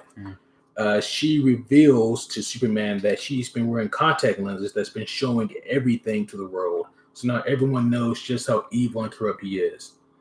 That's dual-sided. It really is, dude. In this instant. It is. Because at first it was a great idea. Yeah. The only thing Batman didn't see happening here was that he would become empowered by a fear ring, a ring that feeds off fear. So literally, you showcasing this to the world and making everybody see, plain and simple, night and day, how Superman is super evil now, pun intended, that's just fueling him. All that fear of him directed for him, he's got like an infinite power supply now, dude. Yeah. And we're going to talk about just how much power that gave him. Yeah. Especially him, who is Superman. Oh, yeah. Already, Already. But yeah, so what we see next is... he arguably went Super Saiyan on one of these panels because of all the fear that is instilled in him. Because it's like already the yellow aura. Now it's like a yellow fire aura off of him. It's like, oh, come on. But Superman does not need to become a Super Saiyan 2. He does not. That's too much. That's too much, man. Too much, man. The next thing we get here is equally tragic. Like, it broke my heart seeing Dina get shot. Because you know that's a fatal wound. Like, no one's going to get to her in time. And the next thing we see is also heartbreaking. This, like, the next 4 pages just tore my fucking heart out. Yep. We see Sinestro. He flies over to Jon Stewart, and Jon Stewart, he's still trying to get a handle on what's happening here. And Sinestro is talking to Jon, saying that, I know you don't want to believe it, but Ganthet has turned. The Guardians aren't with us anymore. Like, I know you don't trust me, but trust Hal. Believe what I'm telling you. You're an architect, Jon. Like, just feel it out. And Jon lets Sinestro get close enough to him to kind of like embrace him, put a hand on him. And Jon, he is an architect. That's why his constructs are so good and detailed. Yeah. But as he's trying to envision it, he goes, I see it. I just don't want to believe it. And Sinestro says, I'm like, yeah, I know, bitch. And he impales Jon Stewart and kills him. Sinestro killed Jon Stewart, folks. Yep. Who saw it coming? Yeah. Sinestro. Yeah. Because we started this year off with him killing Kyle Rayner, So, fuck, man. Yeah. And I think, like, if I could, maybe put a tad bit of information into it, I would also ascertain that Sinestro at this point knows that, okay, I got Hal to turn on the Guardians. I know I can get Hal to turn on Guy. I don't think I can get Hal to turn on Jon. Nope. So if I eliminate Jon myself and put the blame elsewhere, you're done. Yeah. And that's exactly what happens. Yeah. Sinestro was such a great choice of villain to use in the story, dude. Absolutely. He really was. Yeah. He has melded himself so perfectly into Superman's plan and made it his own. Yes. Yeah. Yes. And like he's the one monkey wrench that neither Lex nor Batman considered. Nope. But no, what we see next is Hal Jordan, sees Jon's dead body, and then Sinestro tells him, this is no time for this. You got to get him help. Take him to, and then of course Jon dies there, and his ring flies off. That's how you know. You know how most people shit themselves when they die. A lantern loses a ring. Yeah. Well, he probably does both. Right. But and of course Hal's not having it. His immediate reaction is, who did this? And Sinestro, so fucking manipulative, dude. So good, so well written here. We're just like, it doesn't matter. This is no time for any of these personal squabbles. We have this battle we have to finish. Who did this? And with this perfect portrayal, acted look of just dismay, he goes, Guy. Give Sinestro a fucking Oscar. Really? Yeah. In his mind right now, he is Edward Norton in Fight Club, who's like, I want to thank the Academy. Right. Yeah. And Hal flies off the rails. Yeah. Beelines. As he knew, as Sinestro knew, Hal would. Oh, yeah. Yeah. Beelines towards Guy. And I mean, yeah, that would be the next best thing, because like Kilowog is a giant piece in the Green Lantern puzzle, but he's now captured off the board. Guy Gardner would be the guy leading the force. Obviously on the Ganthet, but that's a whole nother ordeal. But what we see next is Hal Jordan flies towards Guy Gardner. Guy has so much respect for Hal. He still believes in Hal. Yeah. Doesn't want to fight him. Refuses to fight him. And he tries to tell Hal, look, it's the ring, man. The ring is doing this to you. Just think clearly. Hal's not having any of it. He rips off Guy Gardner's arm and then drops him. And the thing is, Guy, who I imagine being a very interesting and complex character, who's more like an anti-hero at times, I'm sure, because of his personality, especially when it comes to Green Lanterns and wanting to be the favorite, the best, the go-to. He always knew Hal was that guy. I love that his last words here were, Hal, you can still be the best of us. Yeah. As his arm is ripped the fuck off and he falls down and just crashes in the dust. Yeah. Cold, man. He was the next talent. Yeah. So Guy Gardner is now dead. Yeah. And I really, like, as far as deaths go, like, this one hurt, and I appreciate how they did it. Mm-hmm. A part of me though still wishes I could have seen Guy Gardner just nut up and fight back. Right. Yeah. I mean, at least a little bit, but right. Yeah. I mean, hell, I think yeah, if you take the Just jacket off the book, and if you look at like the actual cover of the book, you see Hal Jordan and like Guy Gardner looking like they're in combat. But the next thing we get here is after Guy's death is Superman. Superman is now with Sinestro and Hal, and he approaches Ganthet, and Ganthet goes, there's no need for a trial. We don't need that here. Right. Yeah. We're past that now. Yeah. And Ganthet, he unleashes like some of his power, thinking it's going to be enough. It is not. And that's the thing. In the background, in the narration boxes, we see Batman describing to Barbara, no, this is why you need to shut the fucking cameras off now. Because he's wearing a ring powered by fear. And we just gave everybody a visage to what he's able to do now. They are all feeling all this grand amount of fear towards Superman. Do you realize how much power that's giving an already powerful being? So this is so much fucking power that Ganthet was not able to do anything. He gave him full blast, and Superman is still coming towards him with the extra yellow aura of despair. Unfazed. And as he grabs Ganthet and flies off of the solar system with him, Sinestro's telling him, he tried to execute you, Superman. Oh, I know. Flies off, choke holding him. He's telling Mogo, hey, Mogo, fire! Fire. This is that bitch. This is him. What the fuck is that? Is he still... Is he still alive? Is he still alive? Things can do that after my blast? Like, I'm a planet. I can't move out the way that fast. Exactly. I can't move fast. I fire well. I fire guns well. I don't move fast. He's a cannon, Exactly. That's what his job. Is. He's a one-shot directional cannon, but a glass cannon at that, because he flies through. Well, not this thing. Under any other circumstances, not a glass cannon. No, but under this circumstance, he looks like a glass cannon because he flies through, holding Dagum Ganthet by the throat, piercing the planet, just demolishing both. And Superman's words to him, "I won't let you take my home again." Yeah. Powerful. He says that to Ganthet as he drives Ganthet and Mogo into the sun. Yeah. Which is always a fucking cheat code for Superman. You can't beat him, throw him into the sun, fly him into the sun. Yeah. Yeah, because Superman's like, oh man, I need to get close to the sun. I'll be more powerful. Wait, things can't survive the sun? Well, how about that? You gotta suck your own dick, dude. Come on. Oh, but yeah, so that's two more, man, for the tally. He kills Mogo and Ganthet. We are dangerously close to the tally of year one, brother. Yeah. So, well, here's the thing that I want to get your opinion on this, because I'm not really sure where this falls. Because in my opinion, technically Dina is dead here. Yeah. But I don't count it. Oh, you don't count it? Nope. Okay. Nope. And I'll tell you why. Dead? Exactly. Okay. Because she doesn't stay dead.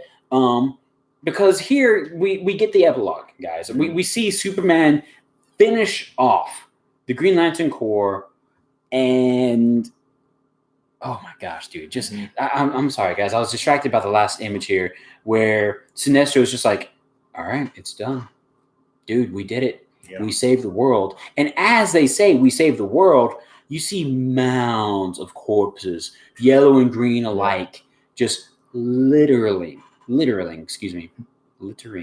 Wow, that's a weird word. Littering. Yeah, no, littering. That's weird. But just like completely littering the ground all over. And that's like the image, as the narration says, we saved the world. It sure don't look like it, bitch. No. But the epilogue, Dina's dead. Her ass is grass, or, dust at this point. Yeah. And Dr. Fate comes in. And I love this, dude, because I do not imagine Fate ever breaking character like this. But he broke his own character, took off the helmet, and said, fuck Fate. And just like with a scowl of scowls, just looks just gravely at the situation. Fuck Fate. It's like, I know I'm not supposed to intervene, but this is too fucked up. And so now Dina wakes up. So notice I didn't give her a tally.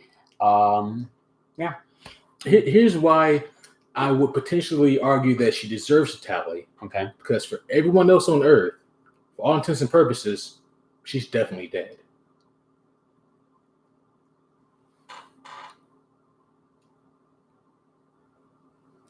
It gets a tally. It gets a tally. You won me. That's true. Because in the rest of the book, she's going to be dead. Yeah. So it's tentative, guys, but that's actually pretty sound judgment. Good thinking. Good. Yeah. That's thinking ahead. Yeah. You're using your head, kid. You got moxie. You got moxie, kid. Yeah. But yeah, no. So what Dr. Fate does here is pretty brilliant.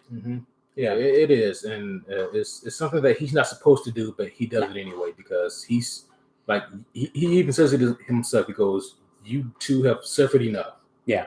Like your story has been the most tragic one here yet. Yeah. And what he does is Dina wakes up in the bed in like a house, and Dr. Fate's there, and she's like, "I'm alive. Like, what is going on here?" He goes, "You're in another universe and another Earth." He goes, and he basically says, I brought you here. And then she hears a baby cry, and she goes, "You brought Connor here?" He goes, "Yep." And then in walks, Connor comes in, but the person carrying Connor is Oliver Queen. Yep. And Dr. Fate explains to Dina that this isn't your Oliver. This universe is Oliver lost Dina 5 years ago. Yep. And he goes, "I can't promise you two happiness. I can promise you each other." Yeah, he basically explains to them the situation. He explains away the paradoxes, saying, "Look, your Dina died, your Oliver died, you have Connor. He's here between you both now. I can't promise you happiness. You two have never met, but essentially there are nominal differences between each other from your universes, which is a really thick Band-Aid over the situation. But it's one that, as you flip the pages here, it seems that we're content with." Yeah. I mean, I'd roll those dice. Me too. Yeah. Oh, absolutely. Yeah. Like I thought that this was very much needed in the book. Could you imagine if the book ended with, or if this year ended with Superman just rampaging destruction? Right. Holy hell, man. That's yeah. Because the first ending of year one ended on a dark tone like that, where it's like it ended with Oliver's death and the broken bat. Well, technically, it still ended like that. The epilogue is just like an extra tagged on after the ending. So the ending is still dark as fuck. Right. But it's like, imagine if this wasn't here, though. If we didn't get this happy feeling epilogue. Yeah. I'm grateful for this because it tied up their story so well. But I especially love the context clues they give us to let us know everything's going to be okay. Listen carefully to what happens here, where Oliver kind of approaches Dina and the baby Connor and just kind of like, it's tentative. It's a shy situation. It's awkward because neither of you are ready for this. Do you accept one another? Oh, they fucked on the first night, definitely. Get out of here. I'm going to throw your kombucha at you. But no, like Oliver comes up, "Connor?" And Dina responds, "Yeah. Oh, I've always liked that name." And Dina responds back, and they're both kind of like looking at each other carefully here. It's like, I know you've always liked that name. And then slowly but surely we see a big old smile, and he's like, "Hello, pretty bird." Yeah. And that's it. That's year two. That's year two. Yeah. That was, I think, a great ending to a great, tragic, and dark year, man. Yeah. Oh man, but I really enjoyed year two, man. I'm happy that at least a version of Ollie and Dina got to have some kind of peace or potential happiness, because they did deserve it. Oh yeah. But yeah, so a couple of weeks from now, guys, we'll pick up with year three. Yeah. The year of magic. Oh yeah. Oh yes. And I say this now because I haven't read year three yet. Neither have I. I want to say this here and now. Okay. I'm going to break Kevin's face if Constantine dies. So I hope for your sake, Kevin, that Constantine remains alive and well for the sake of you and your face. Homies, I'm going to say it here and now. If Constantine dies, there will be a one-man episode in 2 weeks. And I will not be here. I'll be on vacation, brothers and sisters. Ooh, Kevin, you better hope you finish the year before I do, especially if Constantine dies. See, that's such a dick move then, because you could finish in a couple of days and come into my room. I'm sleeping, and you just drop one on my face right then and there. But no, you don't punch me because I know my face won't break after a punch. I used to box, come on. But you would just like drop like a fucking thing on my face, just like break me.